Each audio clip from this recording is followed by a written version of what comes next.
I didn't want to go in every single day and see patients, 9-10 hours a day for the rest of my life. There's a difference between jumping out of an airplane with a parachute and lots of training and just jumping out of an airplane. But it's calculated risk. And you've kind of analyzed it and you've looked at it, and it's still a risky event. The other one is risky and it's not good. My goal is I don't care if I got top tier strength right now. I'm not going to any competitions. I want to do something that I can do way into my 60s, into my 70s and 80s.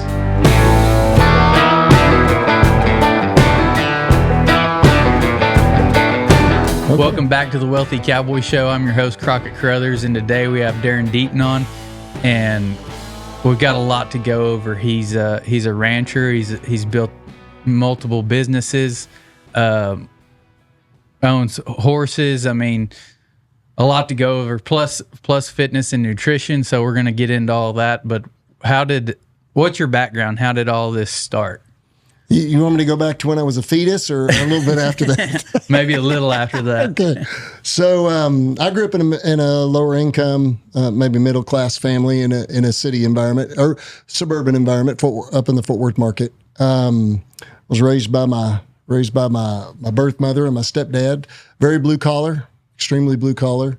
Was the first one in my family to get a college degree. But I knew young that I knew how to work with my hands and I knew how to do things with my hands. My stepdad's my dad, but my dad basically showed me how to work with my hands. He was a machinist. And so I understood the value of hard work, but I knew I didn't want to do that the rest of my life. So I was going to go and become a doctor, an orthopedic surgeon. And I started college and I met a girl. Lots of statements start like that, don't they? Sometimes those are good paths, sometimes those are bad. Alter the course of your life sometimes. Yeah, mine was a really good path. So, but I met my girlfriend at the time, my wife of 34 years now, and I just realized that I didn't know if I wanted that lifestyle of the physician, but I wanted to be in the healthcare industry. And my mom was a nurse growing up, kind of later in my years, and so I decided I shadowed a man that was a physical therapist, orthopedic physical therapist, and owned 2 or 3 clinics. His name was Mike Jansen. I got to give him some credit. Mm-hmm. He owns a ranch down in Central Texas today. He's passed, but his family owns a ranch there. And he was one of the first PTs, physical therapists, to actually do their own thing outside of a hospital setting in an institution. And shadowed him for a day. And I was like, we drove around his old dually pickup, beat up red dually pickup. And I said, this is what I want to do. I have the lifestyle of a doctor. I have the autonomy, a lot of the autonomy that a physician would have. I'd be able to own my own business and eventually provide for a family. Mm-hmm. And to me, it was always doing something that I loved, that I felt a calling for, but also doing something that I knew I could be a good provider at too, that I could provide resources for my family. And so went to PT school, graduated. I've been practicing 34 years. I've got an undergrad, a graduate degree, and a doctorate degree in physical therapy. And I guess 9 months out of college, I started a physical therapy practice. And is that the typical route of somebody that becomes a physical therapist, or is it usually you go into an employee setting working for somebody else? I think today there are probably, it's kind of dual. There's kind of a dual road there, I guess, or split, a fork in the road kind of concept today. Today, I see a lot of younger folks that are looking for entrepreneurial opportunities. They might not necessarily understand the risk and the cost that it's really going to take. Because, if you're going to be a good entrepreneur, you're probably going to be the best employee your boss has ever had. Because you're going to be the first to arrive and the last to leave. And you're going to give more than your boss requires of you, and you're going to treat it like your own business to start with. You don't develop that mentality just because you go out on your own. Yeah, you do that when you work for others too, and people recognize that too. But I think that for me at the time, that was not usual. Most of my colleagues would say you didn't have enough experience, and man, I worked in a practice with 20 therapists in it. My first job out. in Fort Worth, Texas, and I was a workhorse. They gave me all the patients that the senior therapist didn't want, and I learned real quick in 9 months that I can do this on my own. I had no business college background. No, I didn't even know what a cash flow statement was, but I knew I could work hard. Mm-hmm. So my father-in-law had a good connection with the local bank. And my wife and I went to the banker. I think I was 24 at the time, and we borrowed $250,000, and we started our first practice. And that was in 1992 or 3, I think. And that was a pretty big step back then, $250,000 in the early 90s. Yeah, a lot of pucker factor. I mean, I really did, I guess being that young too was good for me because I understood the risk. I remember Don Waters, he was the bank president at the time of the bank I borrowed the money from. And he looked at me and he said, "How much do you have to put down on this small business loan?" I said, "I got $2,000 in my bank account." And that's all my wife and I had, cash. And he was like, "Well, that's not quite enough to get a loan from the SBA." He said, "You go find someone else that's got more money and put more down, and we'll lend the money to you." Mm-hmm. And so I went and found an investor through just kind of divine intervention kind of thing. I found an investor, and they invested in the business. And it's scary. My wife and I signing those loan papers. It was very scary at the time, but I didn't know any better. Yeah, I knew $200,000+ was a lot of money, but I really didn't know how much it was at that time in my life. I do now. Yeah. But I knew I could work hard, and I knew I could work harder than the other guy. You knew it would work. And I just had a feeling. I really did. And I knew it was kind of the path we were supposed to go. And we opened that practice, and in 5 years, I sold that practice for $1.2 million. And the people that invested in me had loaned me $60,000. And later, they loaned me another $30,000 to buy out a very small minority partner that I had. And when I paid them back that money, I gave them another $100,000 besides that. And when we sold the business, they got $400,000 of that 1.2. And her name was Linda and Jeffrey Jackson. She came to me and she said, "When can we do this again?" Best investment they ever made. We never did it again. I was ready to go out solely on my own. But I worked for that organization for 5 years. It was a multi-state organization. We had about 300 clinics, and I managed 30 of those clinics. That's really where I learned how to manage a bigger business. I had a $28 million budget. I had 180 employees.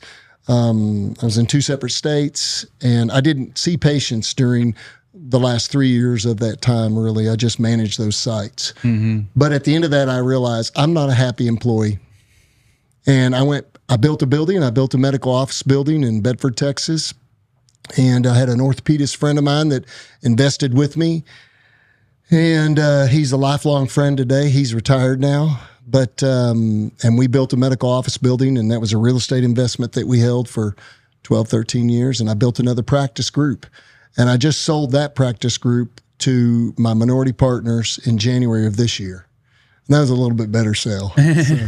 So, and I've done that kind of, a lot of guys that own businesses, sometimes it's their turn, they're going to be terminal owners, meaning they're going to own that business through that business's entire lifespan until they pass it to someone else, their children, it might be a ranching business or something like that. But none of my kids, I have 3 grown girls, and none of them wanted to be PTs. Yeah. So I knew the exit strategy for me was to continue to practice, but in every business, there is kind of that critical mass point where that business is growing to a level to where you kind of get a feel for, okay, this is the time. And multiples were good in our market. Businesses in our industry are sold off the multiple of what we call the EBIT or the EBITDA, earnings before income tax, appreciation. And the multiples were high. And they kind of started to wane down, and that's about the time that I sold. And so we since then started another practice.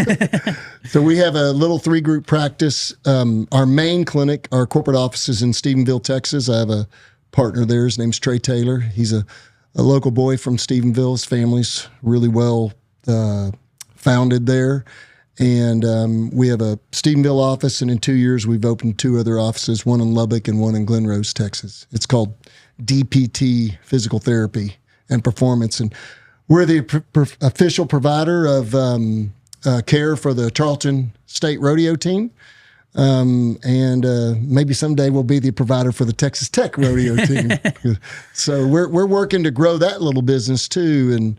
And I told my business partner the other day, my goal is, I won't say that I've arrived, but there does come a point in your life as a businessman. I mean, I'm almost 60 years old. So there does come a point in our lives that if we've been a good steward and we've been able to prosper some, that it's a really cool position in life to be at a place to where I can actually say, okay, yes, it's still about money, but it's also about investing in another person too, investing in someone else. Mm-hmm. And my younger business partner is a fantastic person.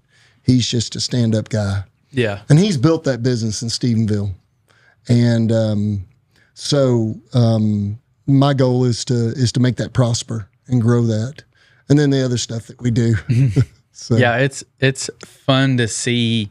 I mean, I'm young still, but to help somebody below you, like a younger or whatever it is, to help somebody and see them grow and succeed in whatever, whether it's roping or riding a horse or business. It's cool to know that you had a hand in that. I think it's pretty fulfilling. Yeah, and I think it's kind of like when your kids succeed. Mm-hmm. If you're really invested in another person and you watch them and you see their successes and failures, I get happy when I see my kids and my partner fail sometimes, because I know that the truth to the matter is that nothing in life that's good comes from easy. Mm-hmm. Name one thing in life that you have that you value highly that came easy. How about that colt you started that was the worst colt you ever started that threw you to the moon and back, right? Yeah. That made you a yard dart. And at some point, he's a really good horse. It's that concept is transcending in life, that hard works. My life has taken a lot of different turns, a lot of different industries, but there's three principles that I learned from the gym industry, the fitness industry, and that's simple, hard, and effective.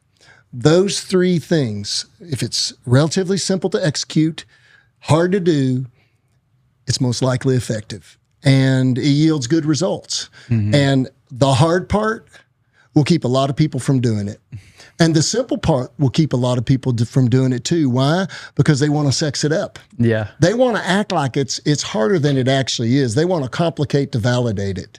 Mm-hmm. They got to, it's how academia does sometimes, right? How academics do. They got to make it really complicated. Yeah. So they think not everybody can understand it. Yeah, exactly. But the reality is that simple, hard, and effective works. And it works in our fitness. It works in our health. But everybody's looking for a quick fix. Mm-hmm. That's a thing. Like, I don't know if you've heard of Cody Sanchez. She's a big influencer, and her deal is buying boring businesses. Nobody pays attention to these. Like you said, a lot of baby boomers just ride these businesses to the end. Plumbing companies, any kind of contractor company or whatever, just a laundromat, something you wouldn't think of. It's just a simple business. And she's going and buying these up and maybe adding a few things to them, and value adding them, and cash flowing them, and they're really turning into something. Mm-hmm. And she's trying to teach that is, our generation can go in and find these opportunities, which I've talked to several people recently that have bought these feed stores, and feed store is a great cash flow. And if they were, essential during COVID and all that didn't shut down, and they're cash flowing and established and coming in, maybe adding a few different things and changing the marketing, a few different things up, adding some current stuff, but creating a good business there. The Tire House in Waco has been in the tire and automotive service business for a very long time, and they have the business figured out. They're able to help you find any kind of tire you need, from a lawnmower to a semi-truck tire. They can also service your fleet vehicles and deliver tires. So check out Tire House Waco, and they are processing payments with us at Diversified Payments. A friend of mine once, who was a multi-millionaire, had a 10th grade education, and You'd be riding along in an old beat up truck with him, and a glove compartment would you'd be banging around on a road, glove compartment open up, and he'd have $100,000 in $100 bills rolled up. And so I'm not joking. You drive on his place and you'd see a D8 cat driving along, and it had broke down. He'd just buy another one. But he had a 10th grade education. But he said, you got to make a choice. Sometimes you can work you can work for the masses and live with the classes, or you can work for the classes and live with the masses. And so businesses that everyone is going to use, whether they may wane a little bit, but services and businesses that everyone is going to use. Your air conditioning is going to go down in the summer in Texas, even when the economy is bad or good. Yeah. Right. And so I look at it now, and I know when I grew up in the 70s and 80s. I graduated high school in the middle of 1985. But back then, the nice suburban neighborhoods were full of the attorneys and the doctors and the engineers and the corporate CEOs and architects and all those kind of people, right? Now those neighborhoods are full of the plumber that owns 6 trucks, 8 trucks, the framing guy who owns a big framing crew. They just got to get the business part of it together. Mm-hmm. But I know lots of tradesmen that have huge businesses. And, entrepreneurialism is what it is. Mm-hmm. It transcends industries. Whether you're in the Western lifestyle, agricultural and livestock industry, or you're in healthcare and it's high tech or something like that.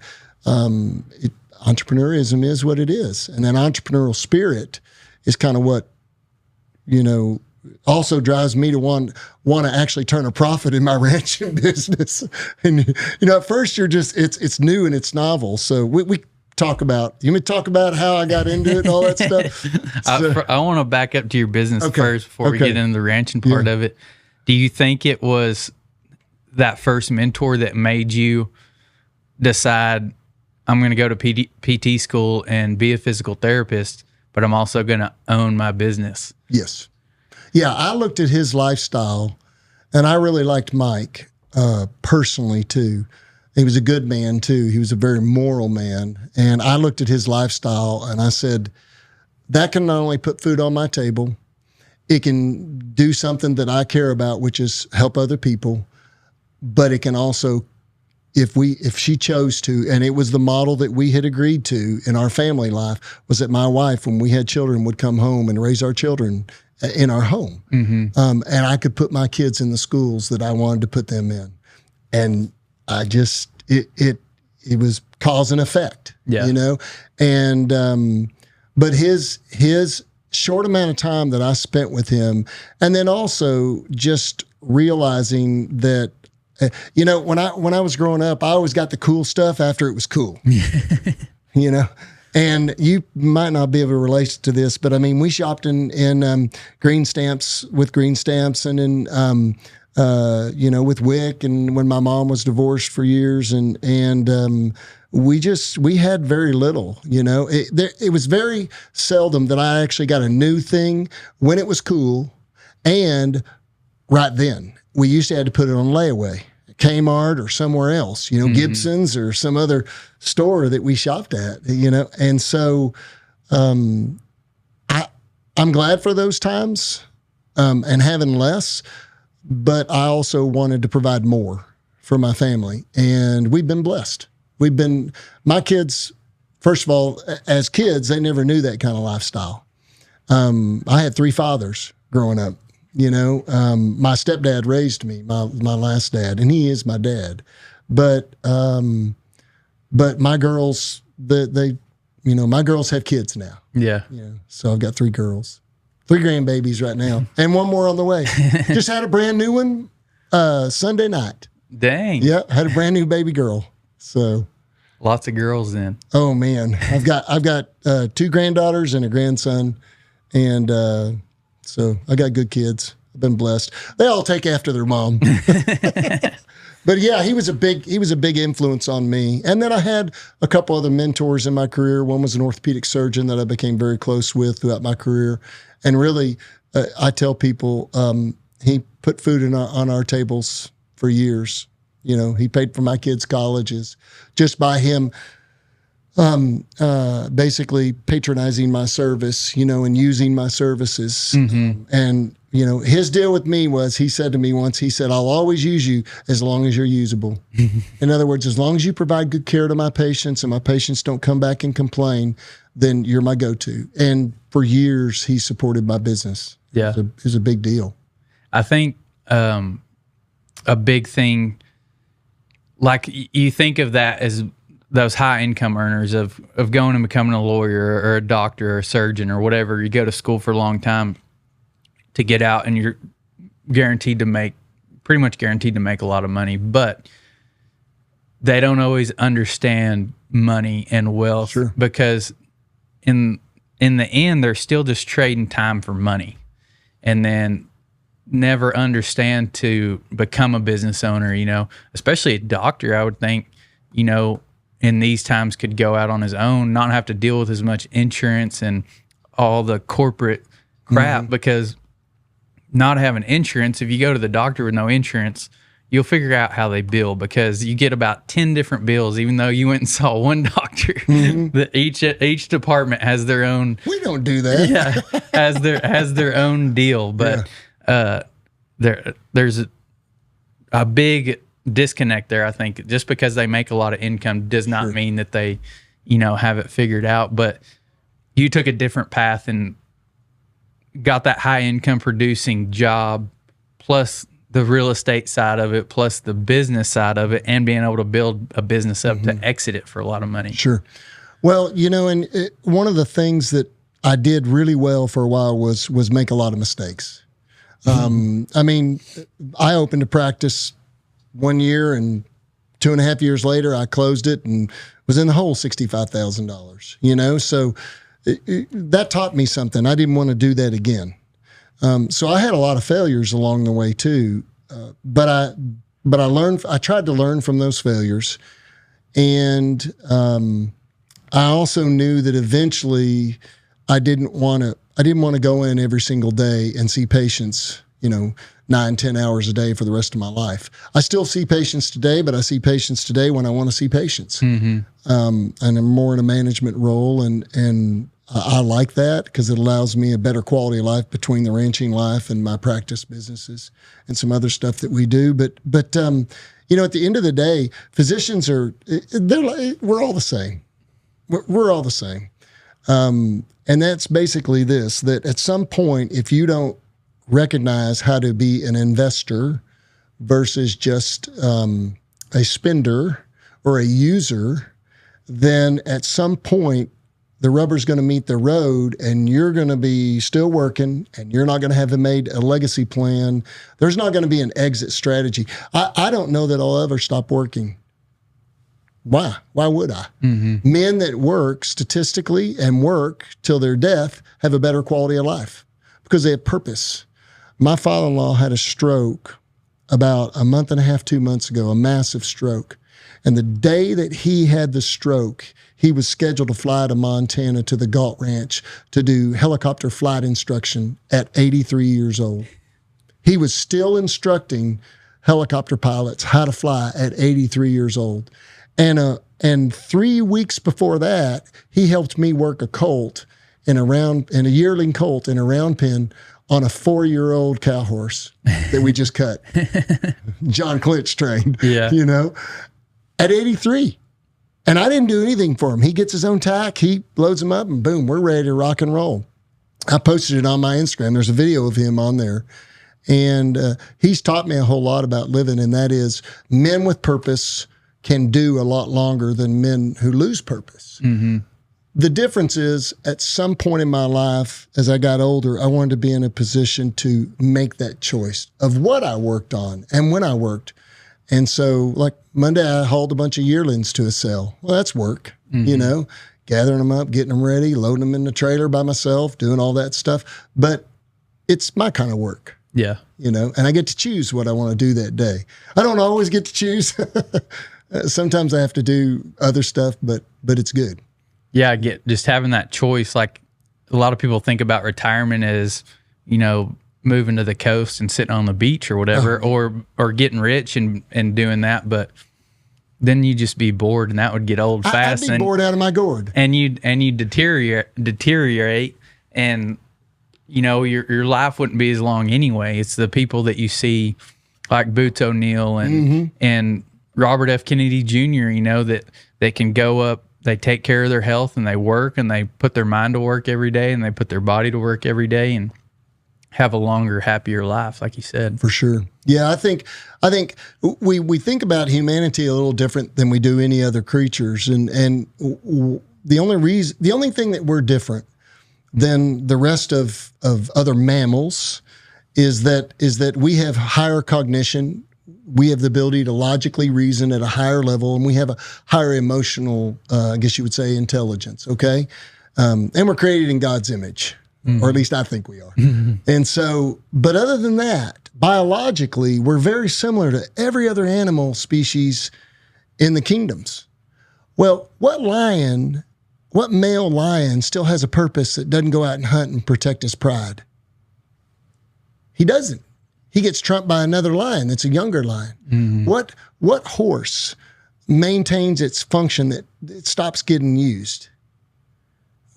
So it's no different. So physiologically, as humans, we do well when we have a culture of work, but maybe we have kind of a work rest mentality as we get older, where we have little respites in there, maybe a 3-month time off where we can go and enjoy something that we enjoy. Maybe it's elk hunting up in the mountains, or going to the coast, or doing something like that, and eventually having that lifestyle where we can shift gears a little bit, downshift. And so there's periods of working, and there's periods of resting, and there's periods of working and resting. I think that's the perfect retirement, if you want to call that retirement. But I get up, I'm up feeding 6 o'clock in the morning, cup of coffee, feeding animals, and up working. And then that's my ranching gear, and I might go work some horses or do some other things. And then I go get my slacks and my golf shirt on and go to the clinic. Yeah. So I don't think that'll ever change, to some extent. It'll be the same. And hopefully I die on the back of a horse or doing something else I enjoy to do. Yeah. Once you built that first business, did that really help you and open your eyes to say, hey, I can scale this and I can keep doing this over and over and over? Probably not after that first business. I still had a scarcity mentality. Not having much growing up, I still had a home to work mentality. You're afraid to lose it? Yeah, I was. In fact, I can remember I told my wife the week that I sold that business in 1998 to the group I sold it to, I can remember telling my wife, man, I'm excited about the sale, but I'm a little worried. She's like, what are you worried about? And my wife's always been the keel, the rudder for us, very discerning, and I would go to her for a lot of advice just in how she saw things. And she said, what are you nervous about? I said, because I know when I sell this business, the next day I'm going to be wondering what I'm going to do when my 5-year employment contract is up. And that's how I felt. There's very little rest period in there. That's probably unhealthy, but it's just true. I mean, right after I sold, there was very little rest period of being able to say, okay, I got 5 years to figure this out. It was like, in 5 years, what am I going to do? And in 5 years, that 5 years taught me something about myself and taught me what I could do and couldn't do. And I actually went out and planted another practice in another market that was outside my non-compete with another group of partners. And that helped me some too. It gave me a broader insight as to what I could do when I wasn't there ever. That I could still generate revenue when I wasn't there ever. That I was providing the intellectual capital, maybe the experience and the support to build a business, but I didn't have to be there every day to do it.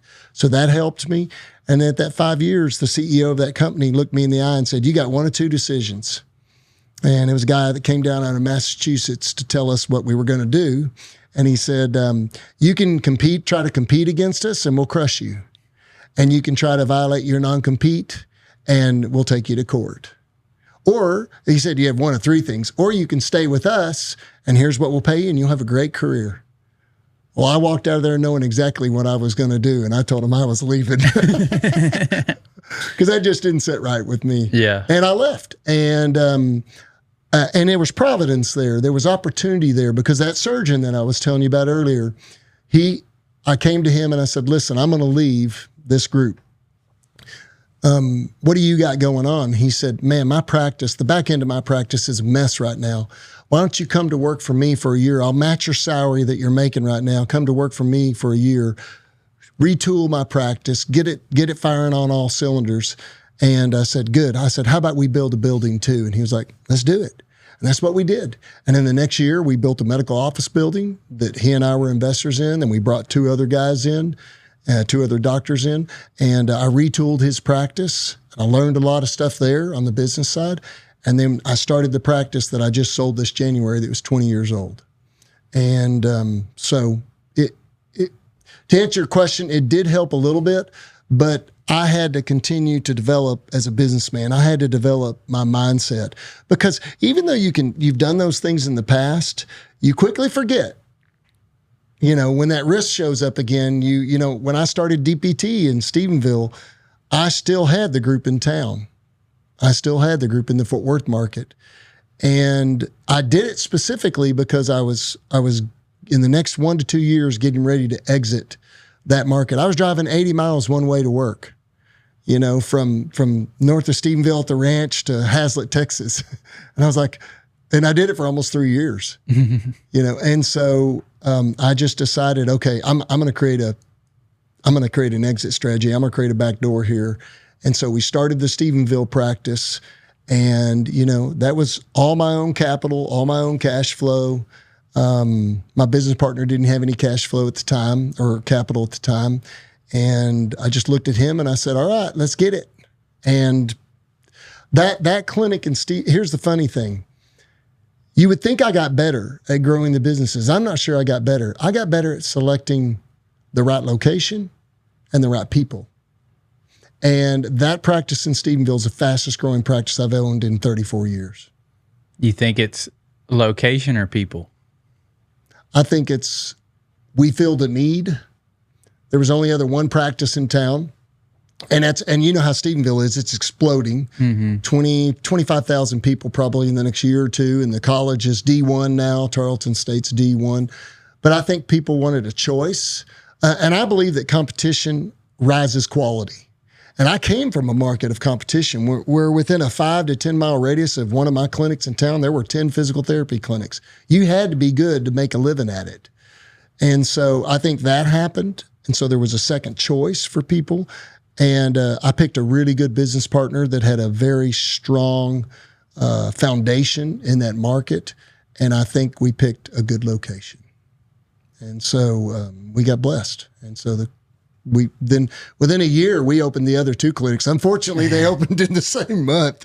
We didn't plan that. It wasn't supposed to happen like that, but construction lagged in Lubbock and we sped up in Glen Rose. And so, but I've got great people. I select people that I know love people. And then I let the nickels and the noses take care of themselves. I let the money part of it and the people that are just not going to be productive and aren't interested and really can become a problem, I let that stuff take care of itself. But I selected really good people, and they have done a really good job on loving on people. That's what our business is. It's loving on people, helping them get better. Yeah. So, and you're different than a lot of physical therapists and doctors because you also are into fitness and health and maybe I would say solving the problem at the cause, at the root, instead of just putting a Band-Aid on the symptom. Sure. So talk a little bit about that. I think a lot of therapists, a lot of physical therapists in the country, we consider ourselves the health and fitness experts. The reality is we're not. We're just not. If we were, we would own that market, and we don't. And the reason for that is that a lot of what we do is nonsensical and it's wrapped up in academic training, not common sense. And so years ago in the late 90s, early 2000s, I saw a fitness movement that intrigued me. And I was always intrigued by edge fitness movements because that's kind of my personality. And my background is I was a gymnast growing up from super young until high school and 1 year into college. So I had a gymnastics background, and I saw this sport, but it was a training method too. And I saw this sport and training method. It was called CrossFit. And back then I had hair, and I read an article in a fitness magazine in Keller, Texas, while I was getting a haircut at a barbershop. That's how long ago that's been. It was like 2000 or 2001 or something, long time ago.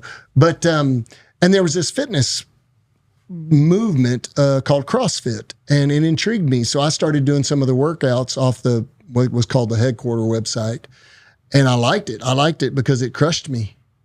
You know, I was like, oh, I can't finish half this workout, a third of this workout. And there's women that are doing this workout. I was like, and that's not a dig on women. So I love women. But I was just like, wow, this is powerful. So then I started studying the science of it. And that was way early in CrossFit's development. And so like I usually do when I find something I like, I bought an affiliate and I opened a gym. And then within 2 or 3 years, I had 3 CrossFits. So we had the most locations of an affiliate in Texas, and that was early on in CrossFit's movement. And we had a location in Fort Worth, a location in Bedford, and a location in Roanoke, Texas. And for 10 years, I owned CrossFit gyms, along with the clinics. And it changed the way I thought about health and fitness. It changed my diet. Significantly changed. It became more of a carnivore eater, kind of a primal diet eater. Got rid of the sugars in my life or the complex carbohydrates, processed carbohydrates, went to single ingredient foods, and then just started following that path. And so I would preach that to my patients. And some people would say that, they said, oh, I get what you're trying to do. You take us to CrossFit and get us hurt so that we'll go to your physical therapy clinic. I was like, no, that's not it. But I really enjoyed that, and I did that. I mean, it's funny how people look at you when you've created any level of success in life. They act like it just kind of happened. But I would teach a 5:30 a.m. CrossFit class in the mornings, and I live 30 minutes from my closest gym. So I would drive. I'd get up at 4:30. I'd be there by 5. I'd leave the house by 5, get there at 5:30, teach the class from 5:30 to 6:30, get changed, put my clinic gear on, treat from 7 to 6. Go back to the CrossFit gym, teach a CrossFit class at 6:30 to 7:30, and then work out at 7:30 and get home around 9. And I did that for years. I mean, years. And it was just our lifestyle. And our kids grew up around that lifestyle. They grew up around the gym. And then things started to change. That industry started to change to where it became more like a competition when people would come in. And then the CrossFit Games came up and some other things came up. And it became where it wasn't just about being fit and healthy. It was more about, it was kind of an adrenaline junkie environment. And it kind of still is in some ways. And I had been introduced more to just traditional barbell training along the way with a group called Starting Strength. And so I started following that. I became a starting strength coach. I held all the CrossFit certifications you could have, except for one. And it came out after I left the industry. And so I decided I would follow kind of more of a barbell approach. And I started balancing that approach between high intensity interval training, real high intensity stuff, where you just crush yourself every single day, and traditional barbell stuff that really focused more on strength, pure strength. And I kind of found a balance between the two. And what I experienced myself was that my body started feeling differently. I didn't feel beat up all the time. I felt like I had more recovery, and I was actually a little bit stronger, but I still kept a lot of the enduring qualities and mobility qualities and all those other 10 general physical skills that we could do a whole nother podcast on that people possess that I had gained in CrossFit. And I was like, okay, this is the sweet spot. And then I started teaching that. And I had a podcast called 40 Fit Radio. We did about 120 episodes, and it was all about health and fitness over the age of 40, because I saw guys that were over the age of 40 that were either getting broken, beaten, scarred. I call it the Metallica, situation with CrossFit. And at the same time, I saw people that didn't work out at all. And I knew if we could impact them in their 30s or 40s with appropriate science, get rid of all the influencers and the junk science and the fads and all that other stuff, and look at the true science of it. What is sustainable long term? What can people start and do for the rest of their life? Mm-hmm. And barbell training mixed with a little bit of conditioning and a proper diet and good rest and recovery was where I found it to be. Mm-hmm. And that's what I preached for that whole duration. Still do it today. So what is Starting Strength is that a company? Starting Strength is a company. It was actually created by a guy named Mark Ripito out of Wichita Falls Athletic Club. And he's written a book called The Starting Strength Starting Strength, the Basic Barbell Method. And now I think it's in the 3rd or 4th edition. It's the most widely read and printed book on classical barbell training and strength training ever published. And then he's got another book called Practical Programming, which is kind of the iterations of how to do this once you get a little bit farther down the track of development. But basically, it's just classical barbell, the big lifts, the squat, the press, the deadlift, the bench press, if you have reasonably healthy shoulders, and then other lifts like power cleans and doing things like chins and then doing what we call some assistive lifts or transferable skills that you would add into that. So I still squat and deadlift and press twice a week. That's my basic strength foundation. And then I do some conditioning. Otherwise, I did a ranch run the other day. I did a 2-mile ranch run, just ran on my ranch. And then I did some other stuff, some body weight stuff after that. So what is that? I've got into fitness and health recently. It's like it all kind of comes together when you start thinking about business and money and wealth. And then you also want to take care of your body. And I've always thought I was pretty athletic when I was younger, played sports and then got out of that and rodeoed. But it was always, just kind of somewhat athletic, I guess. Always pictured myself that way, but then when you don't use that stuff, you start losing it. So It was like you had 2 paths to either quit trying to do it or start practicing a little bit. So I took the path of I'd go to the gym. I go to the gym basically every day unless we're traveling or something like we're going to be on the road all day and I can't do something. But if we're at home, I'm going every day. If we're somewhere where there's a Anytime Fitness, I'm going to go. Sure. Whether we're on vacation or whatever, I just plan every day, and then there's some gaps there. But and then the nutrition part too. I try to eat clean mostly. Mm-hmm. Same as you, carnivore. Chips and queso are kind of my downfall, or chips and hot sauce. We go to the Mexican restaurant. Mexican food's my favorite food. Yeah, and that's pretty hard to avoid. And margarita every now and then too. yeah, little alcohol in there, but try to stay pretty clean. Sure.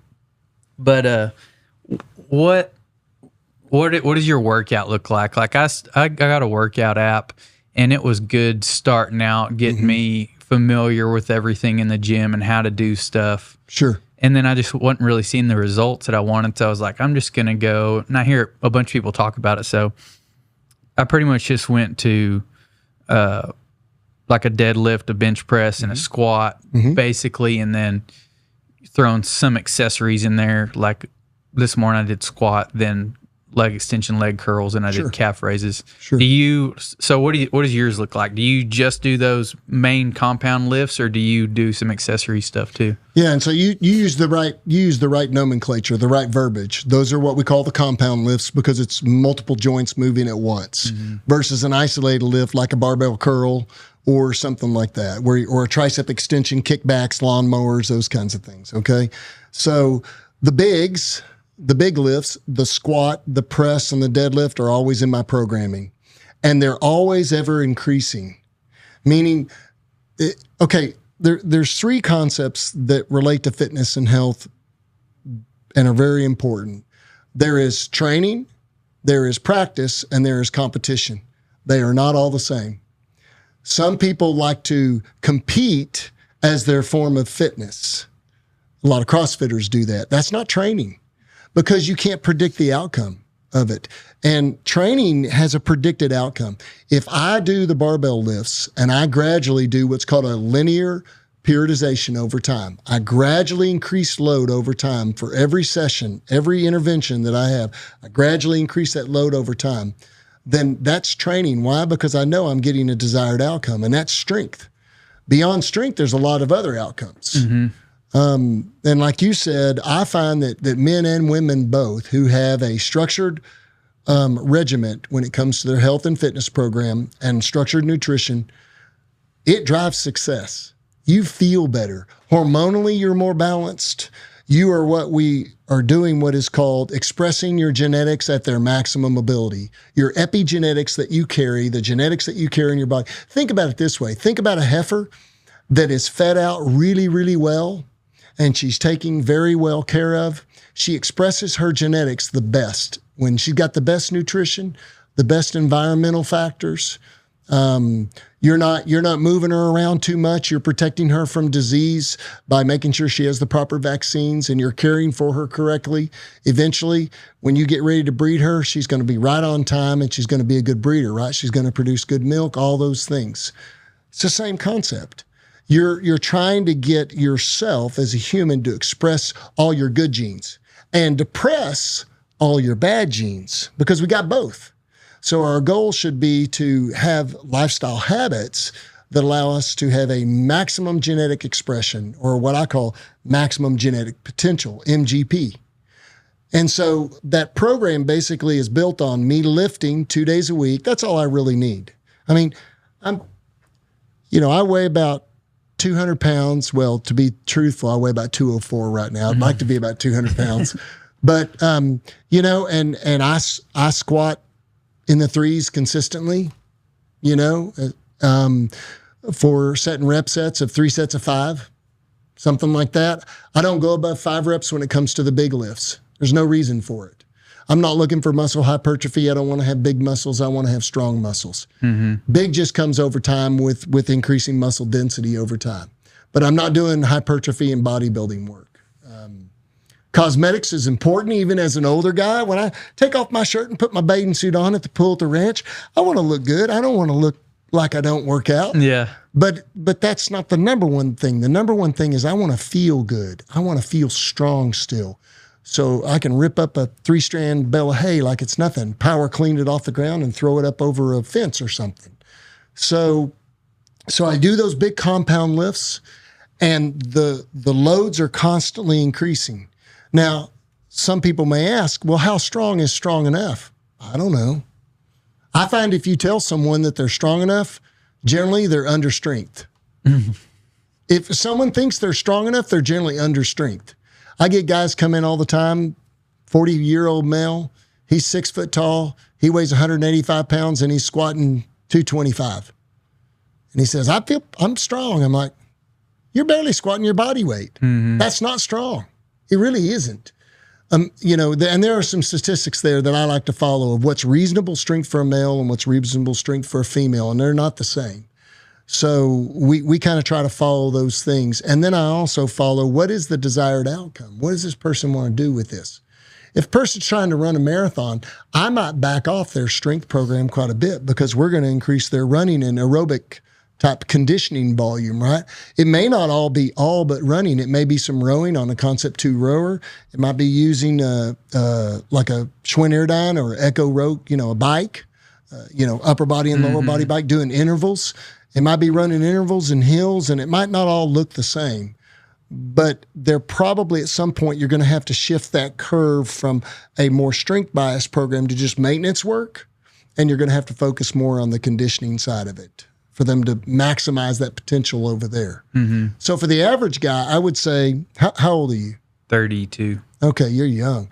So relatively young. But in most sports, you'd be old, right? If you were a 32-year-old running back in the NFL, you'd be old. Yeah. So I would say, lifting the compound lifts 2 to 3 days a week, and then having a couple days of conditioning. And those conditioning days, one be a long, hard day and one be a short, high-intensity day. That's a really good place to start. Use those big lifts as your muscle-building lifts, your strength lifts. You won't need to do isolated lifts. If you're doing weighted chins, or chins, why would you work your biceps in isolated lifts?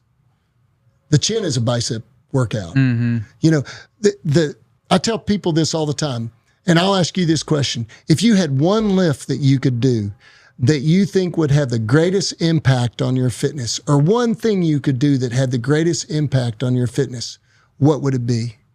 One thing, one movement, and that's it. Probably either a squat or a chin up, maybe. I don't know. Okay, well, you got it right the first time. The squat. When analyzed during research, they took. There's a study out there that took 60 college Division I athletes, and they did nothing but squat them for 90 days during the off season. They didn't do anything else. Before they started that squat program, they measured those athletes' necks, chest, arms, forearms, hips, thighs, calves. Guess what grew? All of it? Everything. Everything grew. Because the squat carries that barbell through the greatest range of motion, and it has the greatest impact on hormone production of any single lift. More than the deadlift does. You can lift more weight with the deadlift, generally speaking, unless you're a super long trunked individual and short femored, you know, your anthropometrics are a little off, but you can lift more weight, but the squat has more influence on your body. And think about it. It's the most functional of all movements. And people want to do all this crazy functional training and all this other stuff. What three movements are more functional than squatting to the ground and standing up, reaching up overhead and bringing back down something to your shoulder height, and picking something off the ground by bending over with a straight back and raising it to your waist? And that's a squat, press, and deadlift. Those three movements. That's what our program should be built on, is those three movements as the basis. And you do those movements 2 or 3 times a week based on your development, and use a starting strength method to do that. Why? Because it's simple, it's easy to do, super hard eventually. You know, I'll start people out on that, and the first week, you know, I'll start a male out on that, and the first week we're squatting maybe 155 for 3 sets of 5. And we're deadlifting 185 for 1 set of 5. That's it. 1 set of 5. We're doing it 3 times a week though. And he's like, man, this is easy. And I'm like, okay, what's going to happen in 90 days when we've gone up 5 to 10 pounds every single workout? There's 12 workouts in a month on average. Do the math. That's 60 pounds a month. Well, in 90 days, we've gone up 180 pounds on this squat. We've taken a squat from 155 to what is that? 335? That's getting up there. Yeah.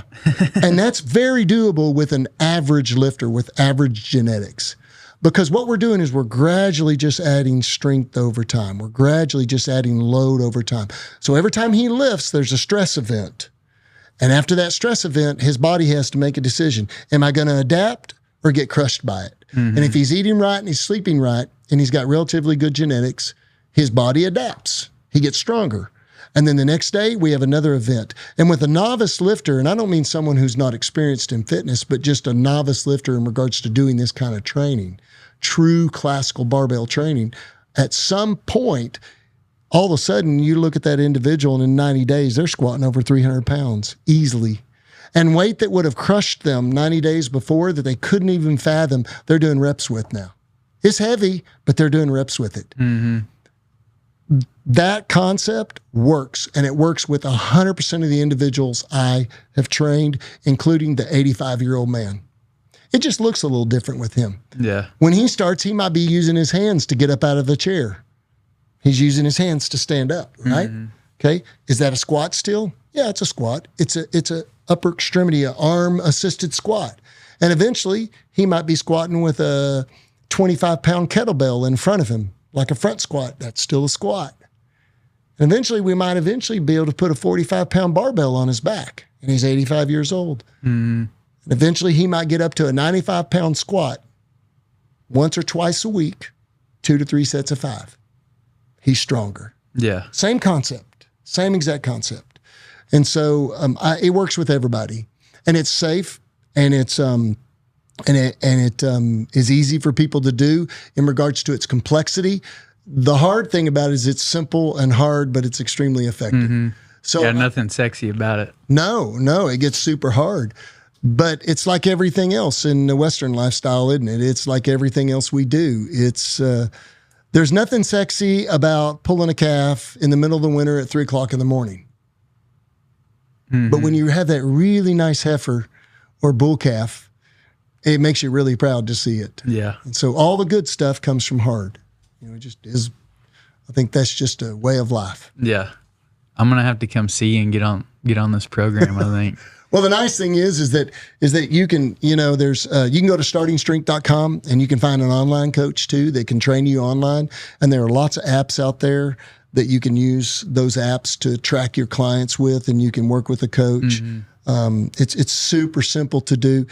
I haven't found a trainee yet that doesn't get stronger as long as they do the work. They just got to do the work. Yeah, I've started, like I said, I wasn't happy with the results, so I switched at the first of the year, and then now what I'll do is I'll load it from 10 reps down to 2 reps. I'll start with lighter weight, do 10, then do 8, 6, and then basically maxing at the end. Your weight's going up as your reps are. It's an inverse relationship. Mm-hmm. Sure. Which I think it's been pretty good, but I still haven't. It's not like I've gotten way stronger either. But I feel like I've got a good foundation to do something with. Sure. Yeah. And that's, you got muscle tone and you're developing some muscle mass and you feel good. Your joints are healthy. Mm-hmm. It's people will ask me too then, well, what happens? How strong is enough? And what happens? I don't want to get muscle bound. And then also what happens when the weight gets so high you can't do it anymore? I said, life will deload you. It just happens. You go on vacation, you're gone for a week and a half. You got to restart. You don't go back to the start. You've got a base now. Yeah. But you got to restart. You've got to you've got to kind of deload. Back down a little bit. Yeah, you deload. Take 10 to 15% off top. You get sick and you get really sick, like you get the flu really bad. Well, you're going to deload 15 to 20% off the top and restart. You just get disinterested. You get busy in your personal life. You have a baby, whatever else. Calving season's coming up. You're super busy. You're training colts, whatever you're doing. You got a new business you've started. The nice thing is the bar is always there for you. You can always go back. Mm-hmm. And I still squat. I don't have top tier strength anymore like I used to. I used to consistently squat in the 4s, as a lifter. I don't do that anymore, but I squat over 300 pounds regularly, deadlift over 400 pounds regularly, press close to 200 pounds. How much more strength do I need as an old guy? And my goal is I don't care if I got top tier strength right now. I'm not going to any competitions. I want to do something that I can do way into my 60s and in my 70s and 80s.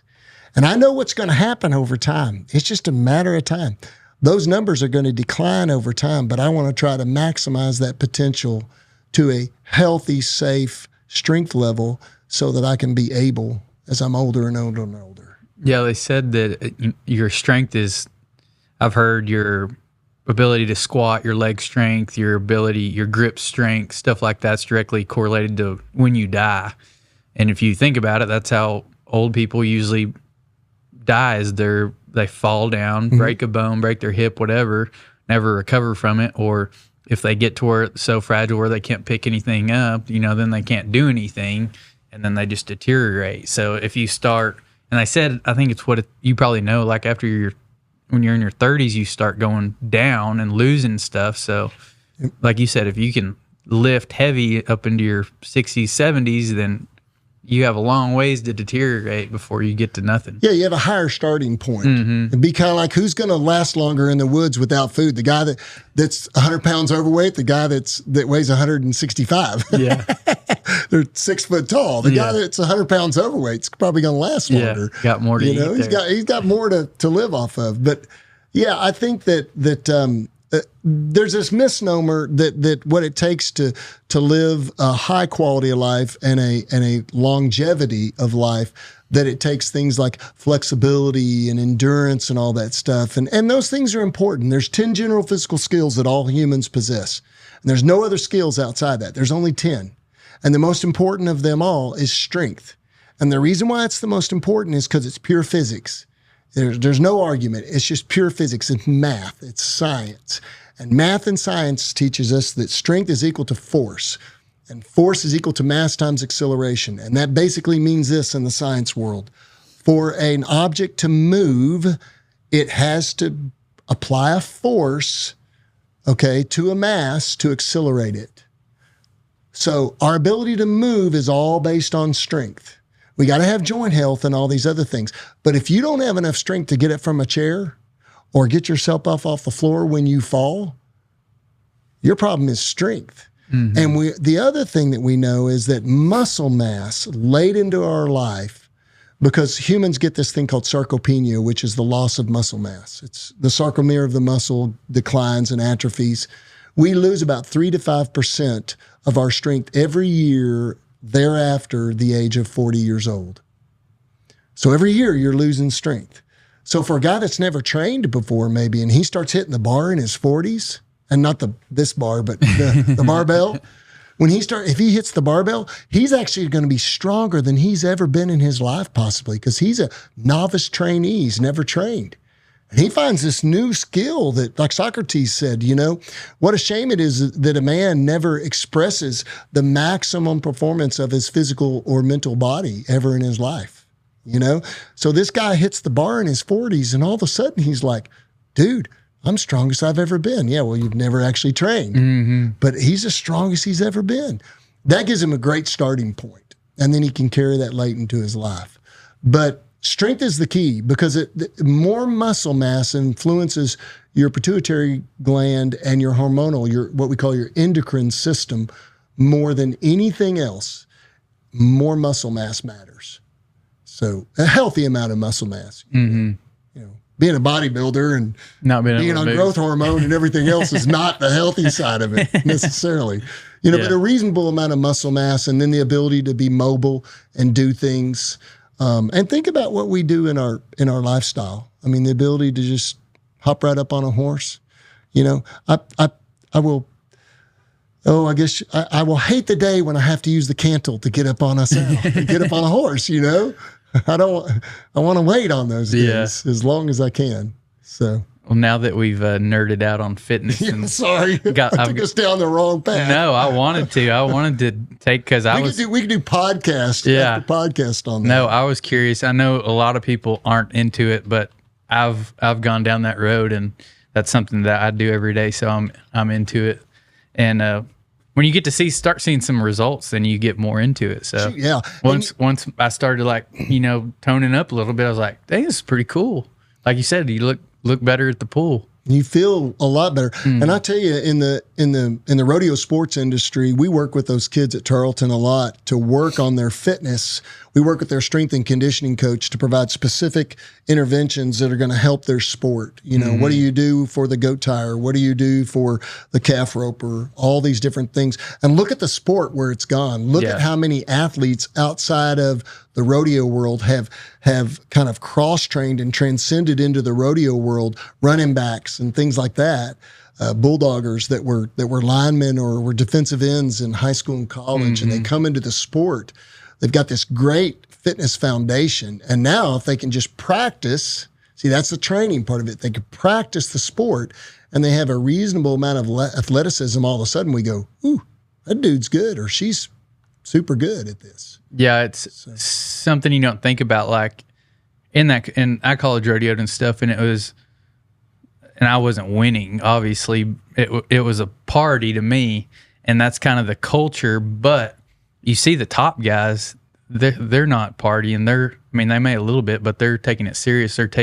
They know it's not only how you rope and your horses, but also you got to have the ability to flank the calf or throw the steer, or in the team rope and ride your horse and be athletic enough to ride your horse. I mean, look at like Junior Nogueira. That's athleticism, what he does on a horse.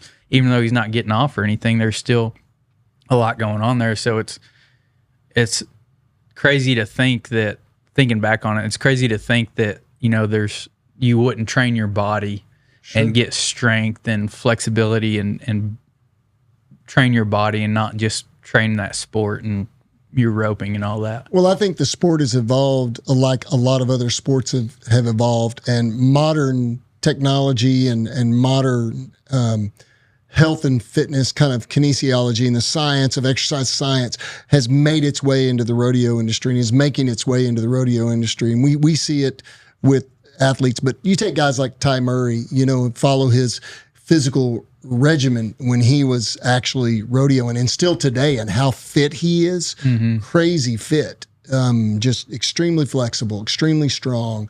Guys like Jim Sharp when he was training. I mean, and I've treated a lot of these guys and trained some of these guys, and I tell them, I don't care what kind of athlete you are, a stronger, more mobile, not necessarily flexible. Flexibility varies based on the sport. The flexibility. If you're a gymnast, you need to be really flexible and strong, right? But in some sports, you don't need to have that much flexibility. But strength is the key, and in rodeo, endurance really doesn't come into play as much because the sport is so short. It's a sprint. Yeah. Everything in rodeo is pretty much a sprint in regards to it as an event. It's a quick burst of energy, and so power is important. Like, what's more important to a bulldogger than power, or a calf roper? If you watch a calf being flanked, it's a power clean. It's a partial power clean, as you are triple extending that calf up off the ground to get him back on the ground so you can tie him and hui him, right? Yeah. So it's a power clean. So that calf roper should be power cleaning regularly. How many of the guys do it? I don't know. Yeah, not some that of the guys many, I've probably. trained do it. Yeah. So, yeah. Yeah, you got to get every edge you can. And like I tell kids that I rope with in the calf roping, like, the big deal is like technique, but I was always kind of bigger, I got bigger faster, I guess, earlier on. So I had the ability to flank out of position and not using technique all the time.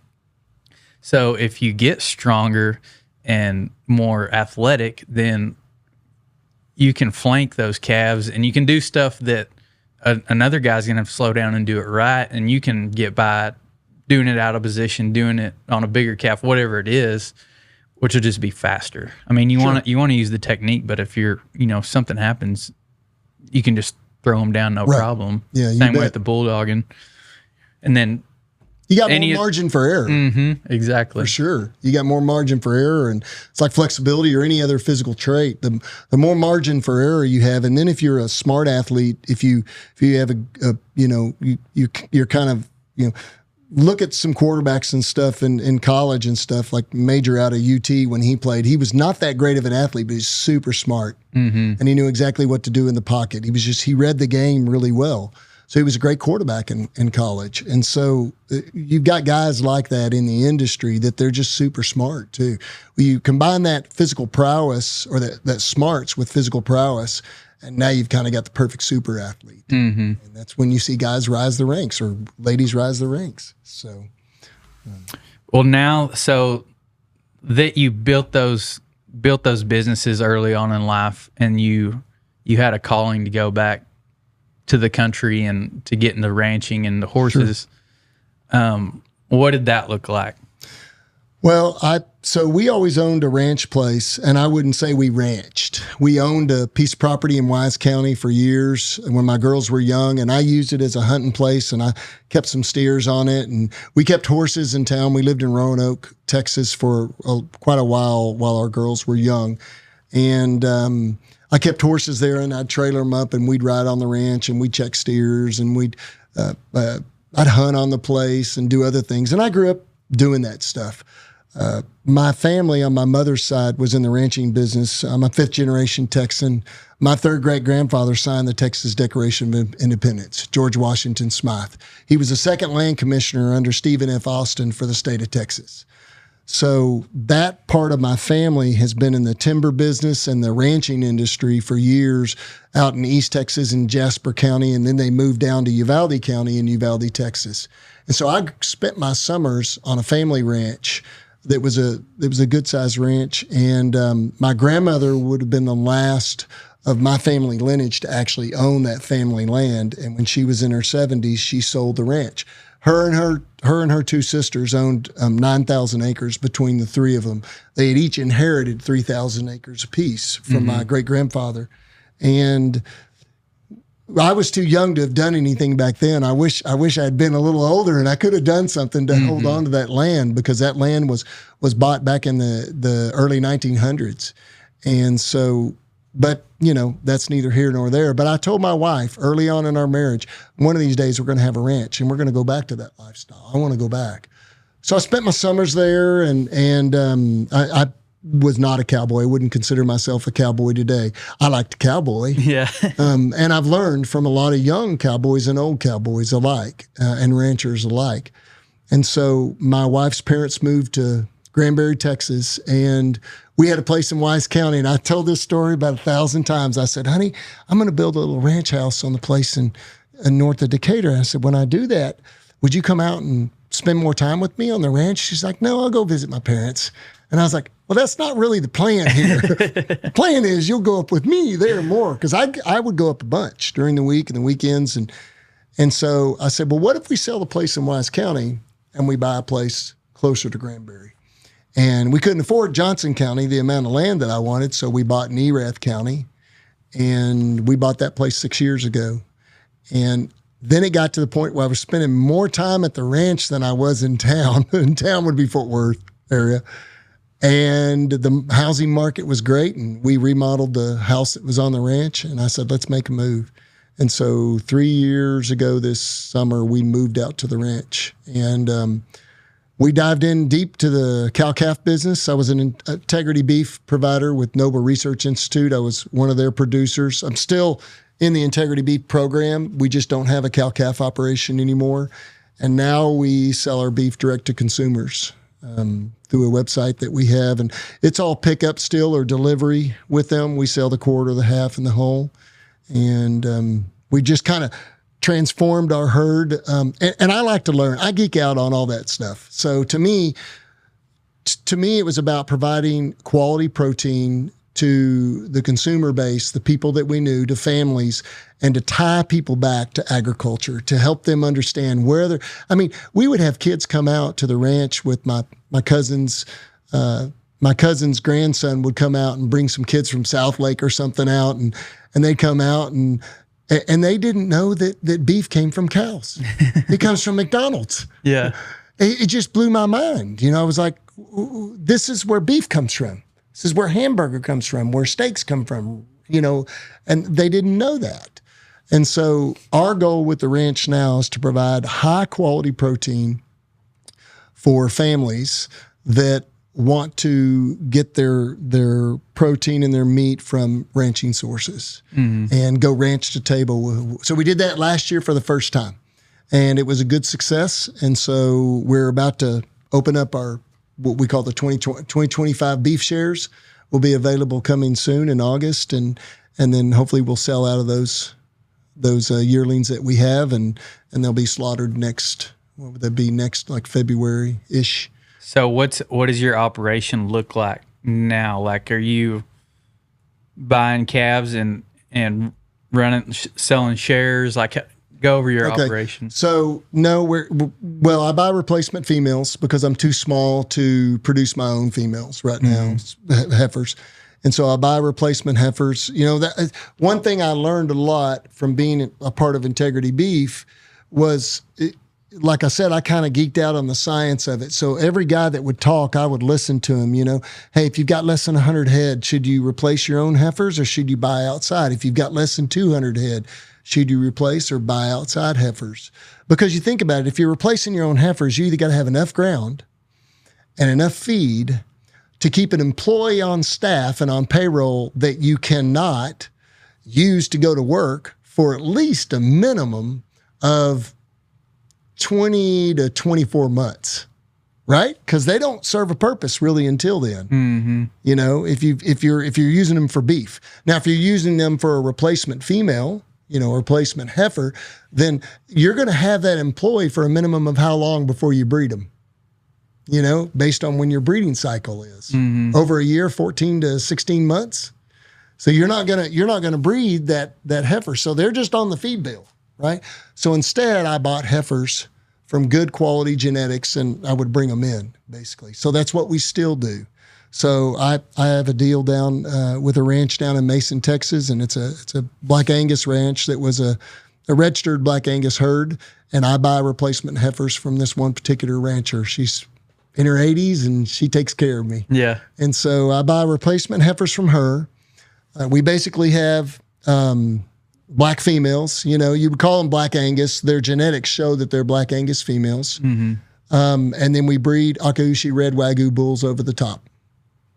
And we used to breed Charolais bulls and, you know, make Smokies basically over our Angus. But with a direct-to-table business, you know, ranch-to-table business, the ability to feed those out and get the quality of beef that we want with the right amount of feed ration so that our inputs don't exceed don't exceed our outputs, then the Charolais breed we got too much back fat and too much weight that wasn't usable weight.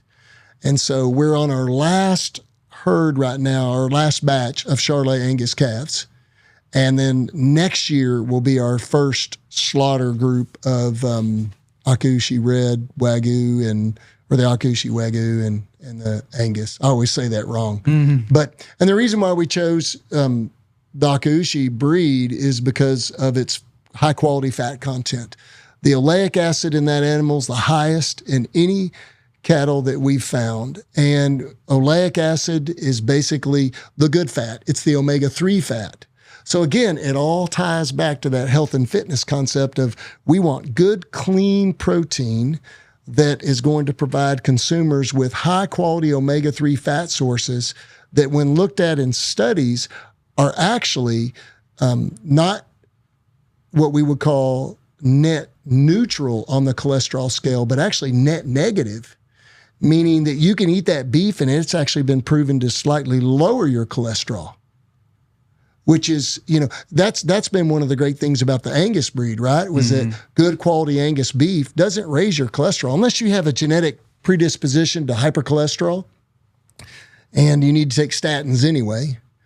Then it's been kind of a net neutral cholesterol source, meaning it won't raise your cholesterol. Well, the oleic acid's so high in these animals that it's actually net negative. It will improve your cholesterol. So that's kind of our goal now, is to provide this good quality source, and it tastes really good. Yeah. And high marbling rate.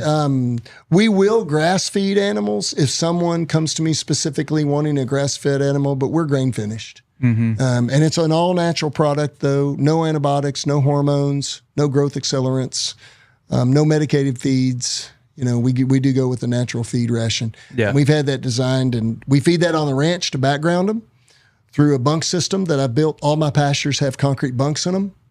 I've got an overhead bin there that we use. And so we background them there until they're usually 7 weights, and then they go into our feed program to a lot.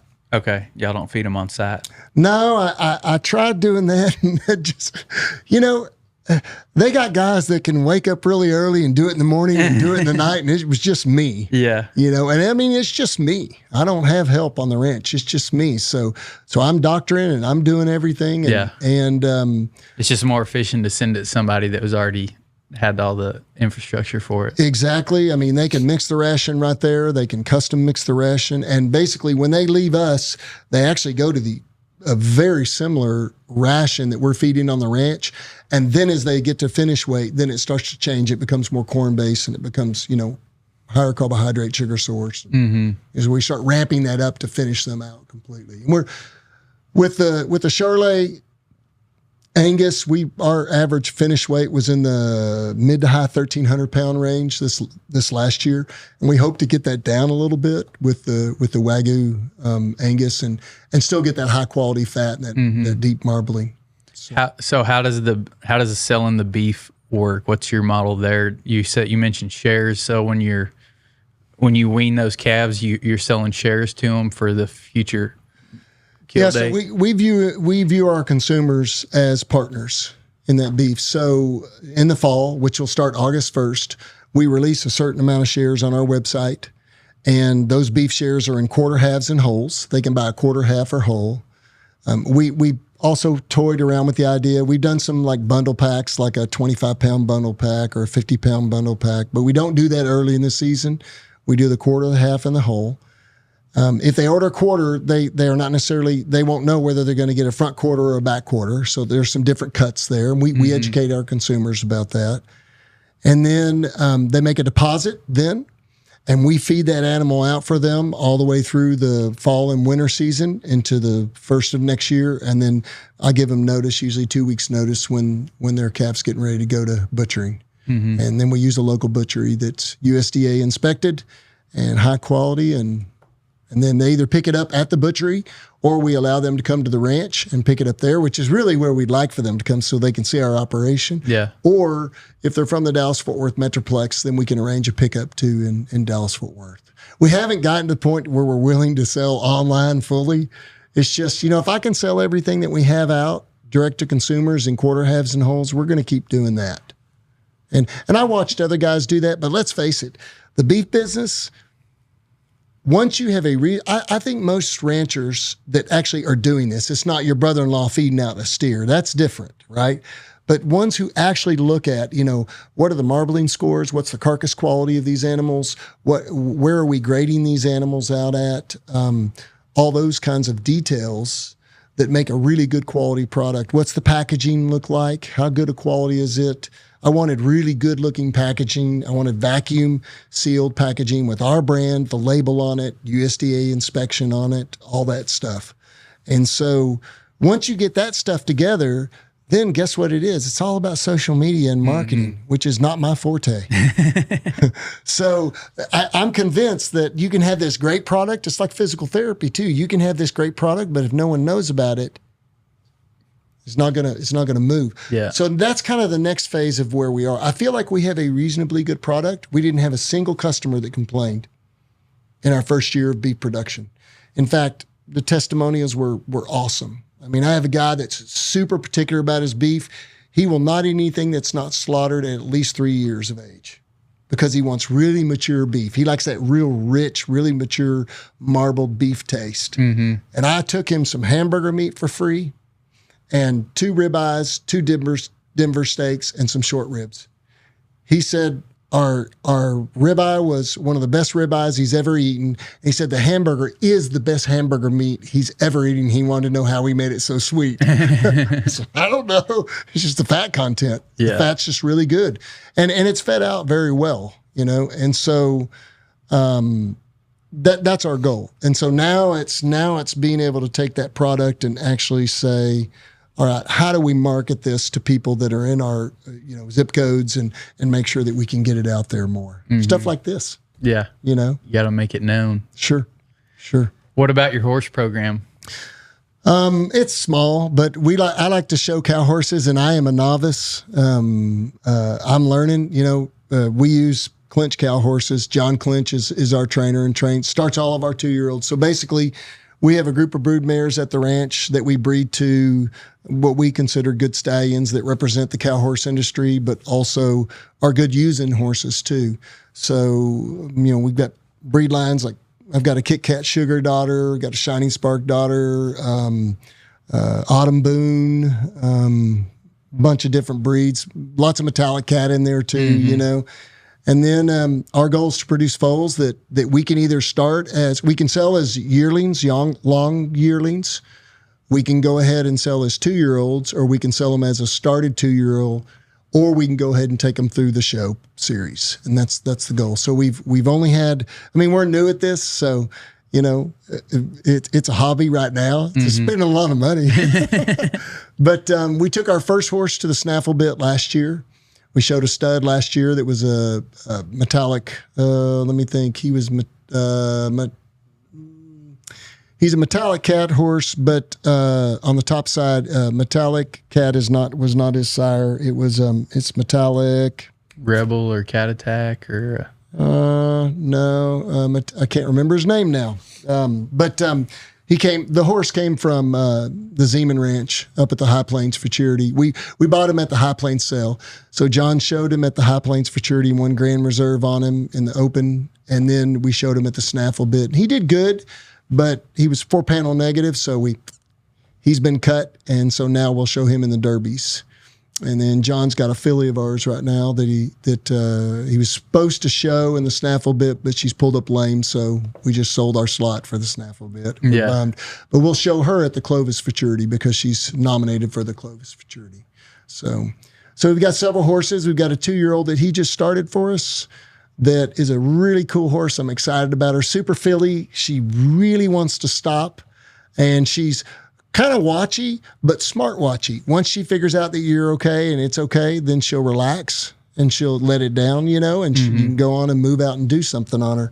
But he just started her less than 60 days ago, and she's nominated for the High Plains too. She was bought out of the High Plains. So I like that part of the country. Yeah. I like the Panhandle, and I like the horses that are coming out of there. Good ranch using horses, but also good cow horse minds. So, and we use them on the ranch. Dragging calves and doctoring calves and I'm a newbie at this though. I love watching your podcast and watching other podcasts and learning from all these guys because you come from my industry and I think I know what I know, and then you walk into the Western lifestyle, the ranching industry, and it's hard for guys who have been successful in other industries. They come in and then you go to a branding, a gathering and a branding and they won't even let me vaccinate. I remember the first time I got asked if I'd like to rope at a branding. And I felt like I just crossed the stage at college. I'm serious. It was that big a deal to me. Yeah. It was a rite of passage for me. And I was a grown man. I was in my 50s, and so that's a big deal for me. And I have really enjoyed learning that culture and being a part of that culture. And when we had our branding this spring, we have some ranchers that live right behind us on the ranch behind us, but they come from a big ranch out west in Odessa. And he was the oldest man there and probably the most experienced. I mean, he was a professional bull rider, just a great guy. And I walked over to him and said, "Hey, when I'm roping, would you mind branding for me?" And he was like, "Sure, I'd love to do that." Well, to me, that's an honor to be asked by another man to brand his calves, and to rope at his branding or to do whatever, whether you're flanking calves or whatever you're doing, just the willingness to serve and the willingness to be where you're put. And that, it kind of is the great equalizer. And so when I would go to events, go to brandings and stuff on just ranches, from buddies mine that I knew that owned ranches, and they had cowboys that were going there for 30 years, 40 years. You're low man on the totem pole, and you just do what you're told. Yeah, and that's good too, though, because you learn a lot doing that. So, and then when you get those opportunities, it's real rewarding and it's a lot of fun. Yeah. So on the horse thing, that's kind of where we're at right now, just trying to figure that out. And we've got some real good breedings that we bred to Brothers Jackson and Shiny Outlaw this year. So we're excited about that. We tried to breed to. We were going to breed to Call Me Mitch and a couple other horses, but we just got in too late. Yeah. So, but I'm a practical man too. I don't. This is not a pissing match. I understand what it costs to do this stuff. I'm practical about too what we want to do, and I do the same thing with dogs. I love working stock dogs. Oh yeah, too. you told me that too. You got love border collies. I love them, man. I like showing border collies better than I do showing horses, really. It's a lot of fun. Do you do the trials and stuff? I've done some. Yeah, I did the Futurity this last year, the Southwest Cattle Dog Association Futurity, and then and I have a trainer that showed some dogs for me at the Southwest Cattle Dog. Showed a dog this last year and a dog the year before. And they're just, when you can take a dog that's a using dog and trial him, or a trial dog and use him, that's what I like. So I've got one dog that's really gritty, and I've got one dog that's less gritty. So I try to run them together and make sure that they're not crazy. But I'd have 10 dogs if my wife would let me, but she doesn't understand that concept. Yeah. Yeah. I've always had, not always, I've had for several years, I've had cow dogs, but bay dogs. Sure. And like black mouse and curs. Yeah. Some kind of cur dog. Sure. I had some Lacey's also. Blue lace. If you're wanting to keep several good ones, I mean, you got to have 15 around there and always be having puppies and just going through them. And finally I got to where I wouldn't use them that much, and it's a pain, and dog food's high. So I cut down. I got 2 where I can go get some of my own stuff done, or throw them in somebody else's pack too if we got to go. Well, there's a difference between using dogs on dog broke cattle and using dogs on wild cattle or pairs, right? And so a lot of people don't understand that. So, hey, will you bring your dogs over and help me? I'm like, okay, are your cattle dog broke? Yeah. No, they're not dog broke. Well, what do you got on the ground? Well, we just calved out a bunch of stuff. I'm like, okay, well, you should have to understand your cattle may not respond. And in that case, some baying dogs are better. They're grittier for that. Not that border collies aren't gritty, but you kind of get what you get when they're raised, and when you can't pick their personality. It just happens the way it's going to happen. But I used a dog to load yearlings Monday. So I had to load 10 yearlings in an open pen, and they have never been trailered before. And so they've been dog broke. And so with me and him in that pen, without having to put any fence panels up, we were able to load all 10 of those. And basically he just doesn't give them an out. Yeah. If one tries to make a run for it, then he grips them on the face, or bites them on a hawk. So yeah, it's fun playing with dogs. I've never trained enough. Like a lot of guys, even on a cur dog, will put a bunch of handle on them. But I've always, as long as they'll get out or, load up, and get them, sure. That's about all I care about. But it is cool to go with guys that, last year I went to Florida, and those guys, it's crazy to handle, but they're using them every day, and I don't get to use mine every day. But it's playing with dogs. I mean, it's about like seeing a colt progress or something. It's cool to see that and have a nice one and all that. Yeah, to tell you how big of a newbie I am, I'm gonna start my first colt this next year. So I've never started a colt myself. A lot of guys haven't, and so never broke a colt myself. So I've got a colt that's at a Pepto Stylish Oak. He's a son of Pepto Stylish Oak, and his mare is out of Autumn Boone. And he's super watchy on the ground, and it took me about 3 weeks to put a halter on him as a yearling. And but he'll be my first horse to start. So I'm going through that whole process with him now, and trying to learn and just make sure I do the right things. And it's counterintuitive to what you think you're supposed to do until you learn, how a horse is a prey animal. So how they think, pressure release kind of concept. But working cow horses and having some instruction there, that has really showed me how a horse thinks more, and how pressure release works on a horse, to get them to ride out well. And that's a lot different than cowboying on a horse too. I've learned that too. I didn't know there was a difference before. But that's different too. So. Yeah.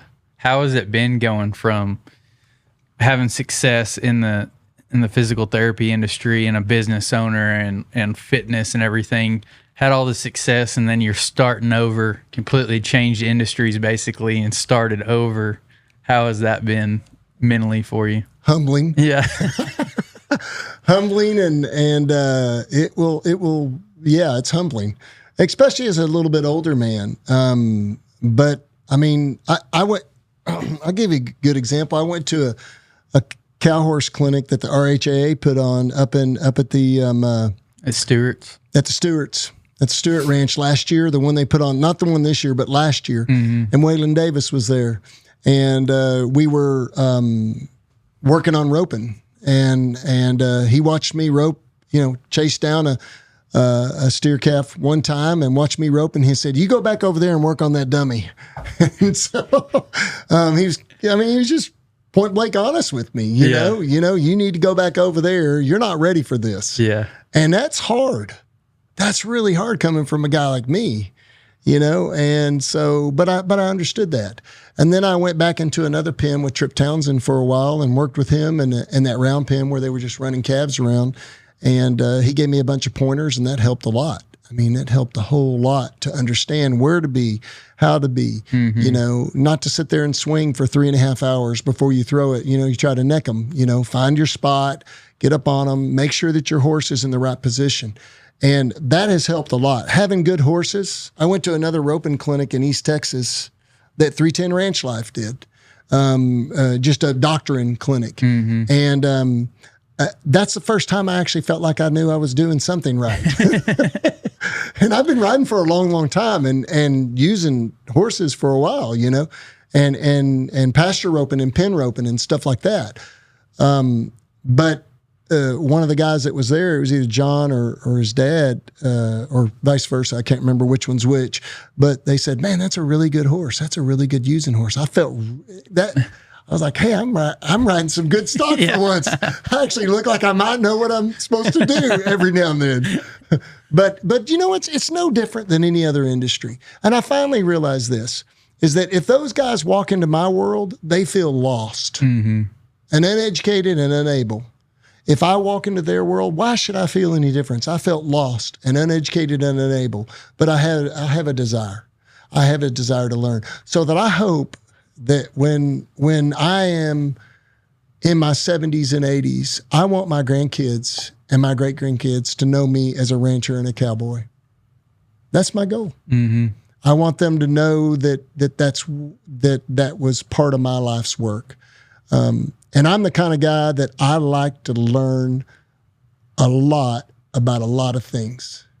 And when I get excited about something, I dive in deep. Sometimes too deep, my wife says.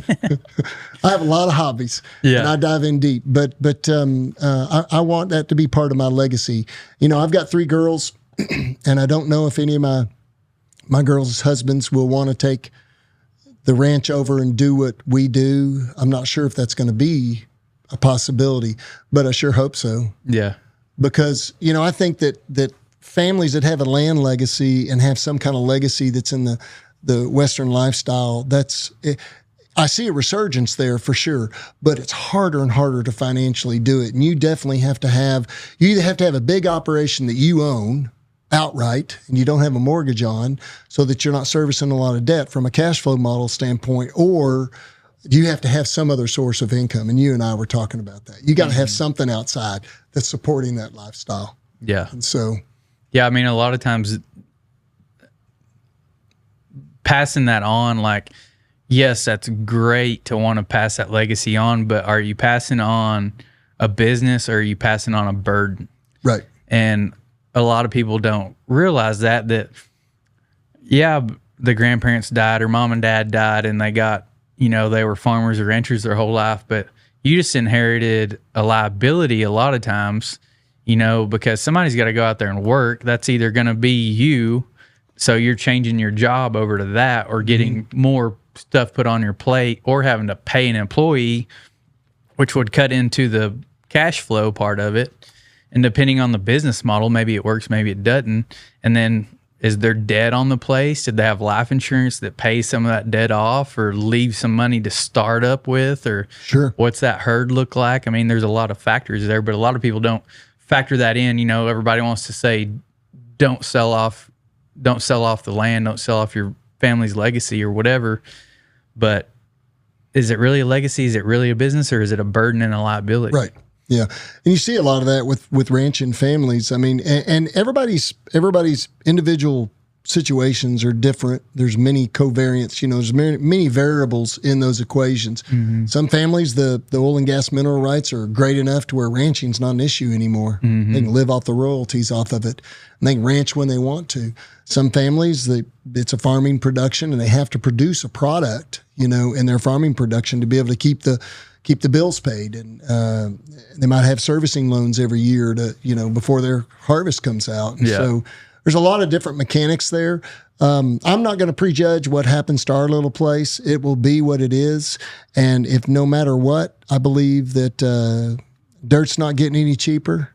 And it's a good thing to own as part of your investment portfolio, and especially when you're less than an hour from Fort Worth. So and that's kind of the way I viewed it. I can live my lifestyle until town gets too close. And I told my wife, I said, you know, if town gets too close and we could sell this for, you know, a nice little sales price, I said, we'll move out farther west. And she said, well, whoever buys this place is going to have a lifetime renter, because I'm not moving. So, you know, but that's the way you got to view it in some ways, you know. But I hope my kids get tied to the land like we are. Yeah. And I plan to be I plan to have my ashes spread on the place, so maybe that'll make them want to keep it. My best dog's buried there now. Yeah. I even built a little monument for him. So, but there's value in that. Yeah. It's good for our kids to know that they come from something, that they have a heritage. And that heritage is more than just living in a neighborhood and going to McDonald's or, shopping at the local Target or something. And that's not a bad thing. But, we have so much modernization in our culture that people don't ever get outside the boundaries of the concrete walls and the fluorescent lights and the climate controlled environment and the Starbucks and everything else. And I think there's more to life than that. For sure. I think there's more value. And I think the land gives us a lot of that stuff. And when you look over the ranch in the morning, when you've got a cup of coffee and that sun's rising up, I don't miss living in town. Yeah. One bit. Yeah, it's great to get away. I mean, land, they're definitely not making any more of it. Nope. So you do, I mean, there's kind of you got to balance that out. If you go build a business, then it doesn't matter if it's paying for itself or not. So you kind of got to go one direction or the other, get creative, be open-minded about it. Business owners could use an extra $1,000. You could put it towards a vacation, new equipment, or marketing for your business. Or if you're a horse owner, blow it on them. Right now at Diversified Payments, we're offering $1,000 cash if we can't beat your current credit card processing rate. If your business is doing $20,000 or more a month in credit or debit card sales, fill out the form below and you're going to get either $1,000 in cash or even more in savings with us at Diversified Payments.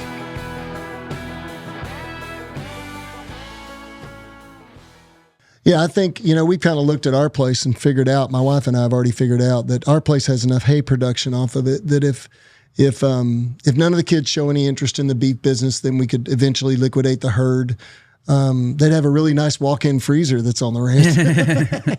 Put venison or other beef in it or whatever else. But we have a big walk-in freezer there and we just built. But the place would support itself in regards to there won't be, it'll be something that'll be a free and clear asset for them with lots of improvements. And so they could just do the hay production off of it and contract it out and just enjoy it as a weekend place or a place that they go to visit, right? A place that they enjoy. But we have enough improvements on the place. It's kind of like the more improvements you make, the more you realize, that requires someone to maintenance it. You have a pool, you got to maintenance that. You got to keep the bugs and the spiders off, and you got to there's all these different things you have to do. And so, eventually, we'd like for one of the girls to move there. That'd be the goal. But we'll see. See what happens. God knows that plan. We don't. So, but we do love it. What's the best advice you've ever received? The best advice I've ever received. Probably something that sounds very clichéic. I had two pieces of advice given to me early in my life, and one of them was from my father-in-law. We were standing over a house that we were building. My father-in-law built a lot of homes back in the day. Residential homes. And so I wanted to build my wife and I's first home, our first residential home when we lived in Fort Worth. And so I said, hey, if you'll just watch over me and keep an eye on me, I'd like to build it myself. Can I use your subs? And he was like, sure. And so we were standing over the job site one day and the concrete was up and the walls were up, the 2x4 walls, 2x6 walls were up. And he would walk every single job site and check every single stud and make sure that it was true with the next stud. And if it wasn't, he'd mark it with an X. And then the framer had to come back and rake it back with a little saw cut and pull it back and screw it in so that they would be straight. So we were walking around doing that one night and the sun was setting and he looked at me and he knew I was burning the candle at both ends. I had started a brand new practice, that first practice that I had sold. I was doing that practice, and in the evenings I was going out and I was doing home health too because Michelle was at home with our first baby and we were broke. I mean, I was a business owner, but I was a broke business owner. And so he looked at me and he said, Darren, I'll tell you what, there's one thing that I know I won't say, well, I wish I would have done more of when I die. And he said, and that's work. He said, so take time to smell the roses, take time to spend with your family, and realize that working hard's good, but you need to have a balance there too. So that was one piece of advice that he gave me.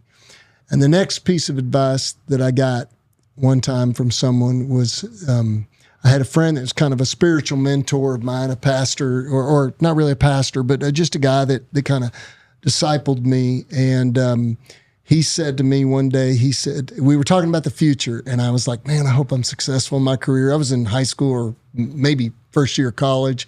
And he said, Darren, here's going to be the deal with you. You're not going to have a problem being successful. You're going to have a problem knowing what to do with it. And he was right. He said, so figure out what to do, what you want to do with it.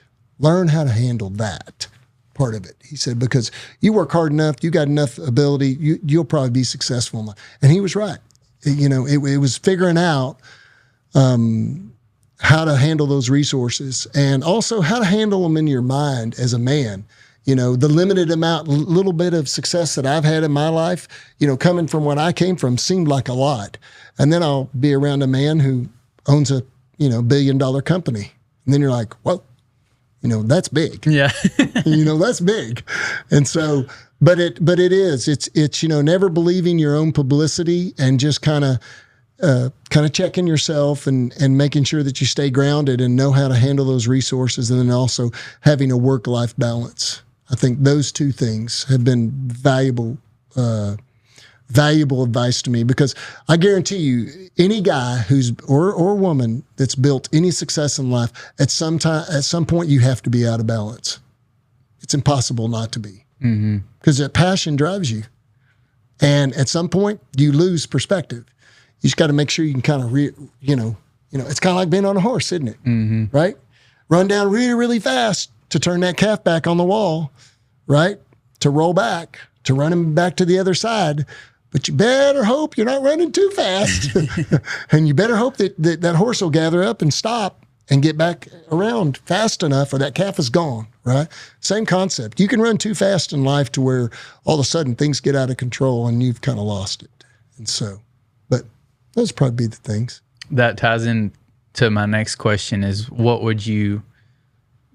advice would you give to somebody getting started as far as business or ranching? And I think those really intertwine. Sure. I don't think you have to have an exit strategy when you're young. Don't worry about that. You have to have a starting strategy. You have to know what you value. What are your first principles? What are the things that matter to you in life? A lot of guys would say, follow your passion. Well, there's a lot of guys that are passionate that are broke too, right? So that's part of it. But you got to figure out how to monetize that at some point. You got to figure out how to make a living. You and I were talking about that earlier. How do you make a living off that? But I would say, one time, I'll tell you this quick story. One time my wife bought me a skydiving deal where I got to go skydive.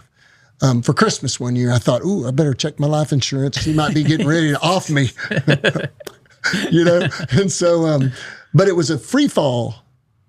No, they gave me a choice, free fall or tandem. Tandem is the guy's connected to you. Free fall is you're free falling and he's just holding on to your jump bag on the side. And I said, it ain't skydiving if you're attached to him. That's like having a monkey. I feel like I'm a marsupial here. I'm in his pouch. I was like, no, we're going to free fall. I said, let's do it. Let's do it right. So I went to the skydive place and I went through all the lessons and everything. And you do like this group of this hours of training with the jump master. And then the day came when we were going to jump. And so a buddy of mine kind of reached out to me and he's kind of like, are you sure that's safe? He's like, man, that's pretty risky. And I said, well, there's a difference between basically risk without counting the cost. You know, there's a difference between just being risky and not looking at what it's actually going to cost you to do it. Okay. If things go bad, if things go good, or if things just kind of go neutral on you. Okay. And there's a difference between jumping out of an airplane with a parachute and lots of training and just jumping out of an airplane. There's a big difference, right? One is risky, but it's calculated risk. And you've kind of analyzed it and you've looked at it, and it's still a risky event. The other one is risky and it's not good. It's unsafe. You're definitely going to die. All right. So in business, when you think about business for a younger man starting out in business, the fact that you have the resources to go out and start a business, so a lot of guys have the resources to go out. What are you going to do with it? Have you really sat down and done a business plan? Have you taken the time to really look at, what I always learned was best case scenario, worst case scenario, and somewhere in the middle. You're probably going to fall somewhere in the middle. Statistically, more people go to the worst case scenario, right? In small business, more small businesses fail than succeed. Just go drive around some leasing centers and you'll find lots of businesses that were open for 1 to 2 years and don't exist anymore. Okay. Same in every other industry, in the Western industry too. Same in those industries. Analyze what you want to do and come up with a plan, and be honest with yourself and seek advice from individuals that are not scared to tell you the truth, that this is not a good idea or that this is a great idea. Don't encircle yourself by yes men or yes women. Encircle yourself by people that will challenge your ideas, that will challenge the way you think, and that sometimes play the devil's advocate in that. Not steal your dream, but at the same time, not just blow smoke up your, just be honest, or with those people. And then once you do put your head down, don't look up. Don't look up. And drive hard. And stop listening to the people around you unless they're your trusted confidants or they're your trusted mentors, because it doesn't matter at that point. You've already committed, right? You've already committed to the task. Now go do it. Go do it. And I'm convinced, I heard, of all people, I kind of like Clinton Anderson. Yeah. I just like that. He's kind of a no BS kind of guy, right? And I know he's had his challenges in the industry, right? I mean, rose to incredible success and then had some challenges and then came back and now he's doing some cowhorse stuff. Seems to be super happy. But I've listened to his podcast and one thing he said several podcasts back was basically this. And he said, hey, if you're a young person today and you can show up early, leave late, and work hard, you have a very good chance of being successful in today's culture. Because people don't do that anymore. And you just got to find the right idea. You just got to find the right thing to put your hands to and the right path. And that may take you 2 or 3 or 4 times, but just because you fail, don't consider failure as part of success. It is an absolute part of success. You have to have failure to truly understand what success feels like. It's kind of that saying, you never know what sweet tastes until you've tasted sour. And that's so true. When you've tasted a lot of sour and all of a sudden sweet comes along, you go, ooh, I like that. That's good. And so don't worry about your failures. If I had stopped building the practice after my first opportunity, my first true opportunity in practice building was with a partner, and he kind of embezzled from me, and I left that partnership. Then I went out and I worked for a hospital and I opened my first practice, the one that I sold. And then I opened another practice in the city that the first practice I was involved with next to him was in to compete against him because I was going to show him. Well, I lost, like I said, $60,000, $65,000 in that business. What if I'd have quit then? You and I wouldn't be here today. What if I'd have quit then? But I knew that I was able to kind of reconnoiter and change things and realize I made some mistakes there. I was building that business out of spite. I was building that business to show him. And sometimes that's a good motivator. But in that scenario, it wasn't. And it got me off balance. And so Put too much emotion into it. Yeah. And I made decisions that really were not good decisions. So the next practice that I opened, I did it with the right motives. And that was successful. And so, but that kind of stuff happens in life. So put your head down, get advice. You don't have to recreate the wheel. The smart guy, I know a lot of 30-year-old guys and they just don't want to seek counsel from older guys. Shoot, man, I was like a sponge. I mean, I really was. I listened to the guys around me.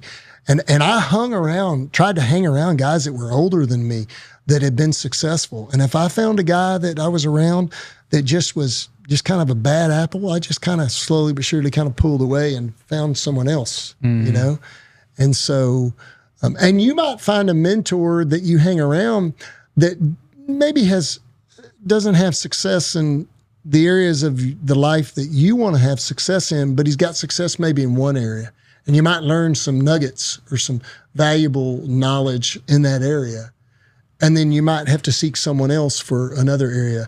If you can find a guy that has it all, reasonably has it all, that's a good person to basically, you know, lock onto. Yeah. Yeah, for sure. What would you tell somebody just wanting to get healthier on that side? Start small. Just the health side. Start small.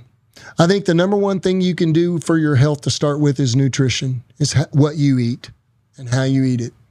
And if you'll do nothing more than go into your fridge and get rid of everything in your fridge that has multiple ingredients, you know, just get rid of it, except for beer. No, just joking.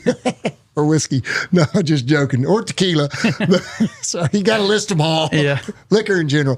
No, I mean, seriously. I mean, if, you know, people want to make it, you know, okay, here's the deal. Weight loss is easy. Unless you have some type of metabolic condition or some type of genetic predisposition to obesity or to being too thin, okay? Weight loss and weight gain is easy. Weight loss is easy. It's the habit part of it that's hard. It's the human part. It's the emotional part. It's the habits that we have, how we beat ourselves up, and the psychological tie-in to that, and what we use foods for. And so the first advice I would tell them would be to change your diet. Start with something that you know is not very good for you, and just cut that one thing out, and prove to yourself that you can do that for 30 days, and then keep doing that, and go to single ingredient foods, good, clean, protein source meats, okay? Could be chicken, fish, beef, pork, good clean meats, okay? The processed meats are not clean meats, generally speaking. Your sausages, those, you know, hamburgers from fast food restaurants, things like that, okay? You don't know what's in them. Good clean protein source, a high carbohydrate diet in regards to its volume. And when I mean high carbohydrates, I mean leafy green vegetables and low sugar fruits, like your apples and your pears and your cantaloupes and your berries with the high, you know, blueberries, blackberries, raspberries, high antioxidant levels. Your higher sugar fruits are good for you too, like bananas and pineapples and oranges and things. They're just higher in fructose. They're higher in sugar. But they're still good for you because it's a single ingredient natural food. So you get your carbohydrates from single ingredient foods. It's an orange, it's an orange. It's green beans, it's green beans, right? It's a sweet potato, it's a sweet potato. If it's a potato, it's a potato, right? And then cut out the processed foods. Cut out the sodas. And then eat that way 80 to 90% of the time. And on the weekend, you want to go out with the buddies and have a couple margaritas and have some Mexican food, then get it. You know, but the bulk of your diet is you're eating to fuel your body for health and your fitness. And then start some type of regular fitness program 3 days a week and keep it simple. Even if you did nothing more than start air squats at home for 3 sets of 10, push-ups for 3 sets of however many you could do, chin-ups or pull-ups for 3 sets of however many you could do, and then you had some type of aerobic event. That'll make you sore enough to start with. I always say, I can get a person on the bike, and I'll make them stronger if they've never worked out before, and I'll just put them on the bike, on the recumbent bike. They'll get stronger because we're starting from nowhere. Yeah. Does that make sense? So keep it simple, and don't sex it up. You know, there's not 1,001 ways to get fit. I'm sorry. It's just, you know, the internet will lead you to believe that with all the influencers. And everybody you're seeing on there, 9 out of 10 of them, they're photoshopped. That's not real. With AI and everything else today, some of that stuff's not natural too, you know. But just, that's reasonable. Start with good nutrition because that, you know, I think it was Socrates that said, let food be thy health. And that's true. That's a start of health. That and good sleep, and then combine that with a good strengthening program, and then go out and live life. Yeah. You know, go out and do things. I mean, I laid rubber flooring and stall mats for the last week in 6 stalls in a horse barn. That'll work your butt out. Yeah. Gluing it down, but you got to have something to start with for that, Yeah, I knew when I joined the gym, I was like, it costs money. So I was tied to that. I was like, I'm going to get my money's worth. Yeah. So I'm 7 days a week. If I could go multiple times a day, I'm going to go just to get my money's worth and drive that, how much it costs down. Sure. And then, I didn't really have a plan. I was like, it wasn't to lose a certain amount of weight or anything. It was just like, just go to the gym and inevitably I'm going to get stronger and probably lose fat. And a lot of people don't want to, they say they want to lose weight, but everybody wants to lose fat. They don't really care about losing muscle. Nobody says I want to go lose muscle. So, and that's what I used to tell my female clients. I would say, 140-pound female that's 5'5" or 5'4" is not equal to the 140-pound female that's 5'4". If one of them's got 14% body fat, and the other one's got 30% body fat, those are not equal bodies. They look different. Mm-hmm. This one over here looks super fit and lean. This one over here doesn't. Does that make sense? Mm-hmm. So it's body composition that matters, not weight. Weight's part of that picture, but BMI is a defunct thing to look at, body mass index. That's a defunct measurement and metric. It's more about body composition. What's your fat mass and what's your lean mass? Everything that's muscle, sinew, bone, tendon, and ligament, and then your organs are thrown in to part of that equation too. So it's about how much muscle mass do you carry, and how much fat mass do you carry. And so people ask me all the time, what's the best piece of equipment to buy? And I said, the one you'll do. Yeah. It's the one you'll do. It's the, and I've heard all the stories. I've been doing it for almost 4 decades. My wife and I met in a health club. That's where we met. Well, we met in college, and then we actually met in a health club where I was a personal trainer. So I've heard all the stories, and really it's the people that are fit, they're fit because they find something and they do it, and they do it regularly, and they do it consistently. The book, The Tipping Point, that talks about how many hours does someone have to do something before they become an expert? Like, I think it's 70,000 hours. How long do you think it takes a guy to be a really good calf roper? How many times does he throw a loop? How many times does he hooey? How many times does he flank? Hundreds of thousands of times, right? Till it just becomes second nature, right? Mm-hmm. And it's just muscle memory. And then he gets, he gets coaching there, and he gets critiquing and everything else. And so, but it's consistency. That I've got 101 different sayings, 101,000, because I love them all. People who know me, he's going to say that again. But, luck is a lazy man's excuse for hard work well done consistently. And that is a foundational principle. There's very little true luck in life, I think. I mean, I don't think I've been lucky. I think I've been blessed. I've been fortunate. But I've also put myself in places where opportunity and hard work kind of came together at the same time. And I just happened to be at that place, right? And so I think that's a lot of what life's about sometimes. So just get started. Just get started and do something for 30 days and develop a habit, and don't beat yourself up. When you fail, because you will the first month, and you'll break trail. When you do, just get back on your horse and get rolling again. Keep moving, keep doing. When you quit, you fail. Mm-hmm. If you don't quit, you don't fail. And successors are those people who fail. And if they quit, they stop quitting at some point and continue to try to do, and then they succeed. And so that's the key. That is the key. I can't tell you how many ropings I went to and brandings I went to where I felt like a failure. And finally, 2 years ago, one of the guys that helps at my branding looked at me and he says, someone's been practicing. And I actually felt like I succeeded something. It only took me 6 years. That was the win. Yeah. I mean, it meant a lot for me and a much younger cowboy, but someone who grew up in the industry and rodeoed in college and rodeoed professionally looked at me and said, that looks better. But along the way, you kind of feel like a fool for a while, and you feel like you're less than. And I don't like that feeling. Yeah. And so I just kept trying. So, and I still got a lot to learn. What's your favorite restaurant? Like the name of the restaurant? Yeah. Well, it's definitely Mexican food. Well, I don't know. I'm a big steak eater, obviously. So locally, probably in Fort Worth, Del Frisco's is really good. Capitol Grill's really good. Those are two of my favorite places to go. There's a couple other places I haven't been to. I've been to Bob's and some of the other places, but probably Capitol Grill or Del Frisco's. Del Frisco's for the feel of an old steakhouse, probably, if you want a nice meal. But my favorite food's probably Mexican food. And I don't know, right now, probably, I know it sounds just hometownish, but I probably like Don Nico's in Stephenville. Yeah. There's a lot of places. I love food, but I love good Tex-Mex combined with some real Mexican food in there, and, I grew up going down to the valley, so I've eaten a bunch of stuff I can't even pronounce. Yeah. So cabrito and a lot of that stuff, just good home-cooked Mexican food's really good. So probably Mexican food.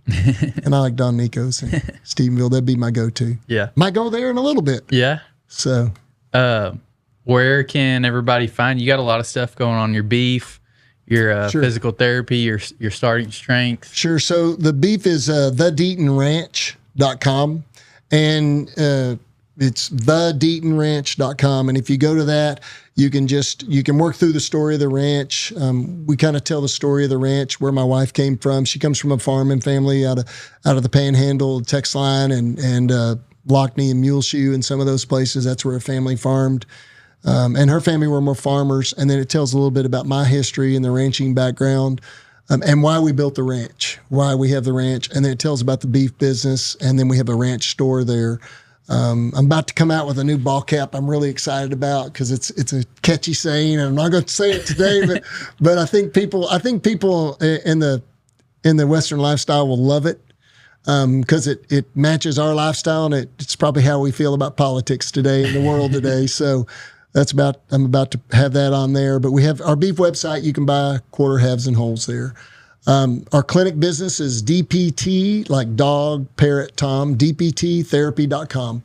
You can go to there, and we have an office in Stephenville, in Glen Rose, and in Lubbock right now. We're about to open our 4th office. And you can either be referred by your physician, your MD, your DO, or your chiropractor, or your dentist, or any licensed physician, or you can just come in and see us direct access off the street, and we can examine you and start a physical therapy program that way. So if you have an ache or pain or a problem, we can help you treat that, help you live your life again. I love treating people in our lifestyle, because they're good. They're good patients in the fact that they're tough. They don't always do what I tell them to do, though. Yeah.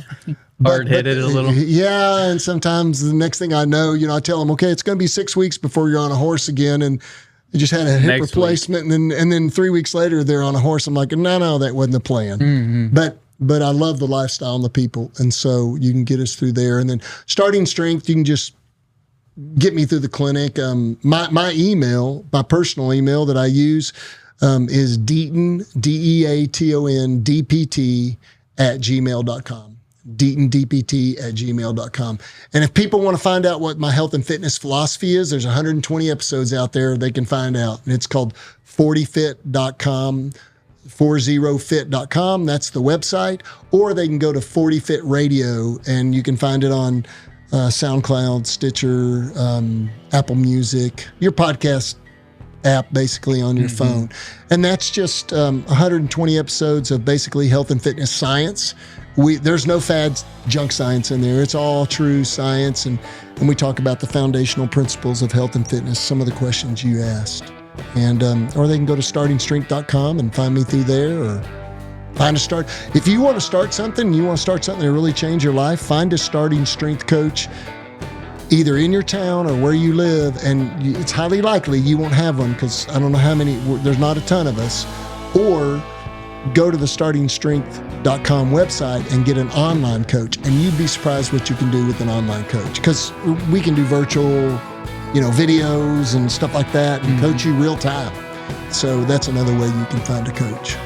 Cool. Yeah. Y'all go check them out. Definitely going to check out the starting strength and get stronger that way. And we'll see y'all next time.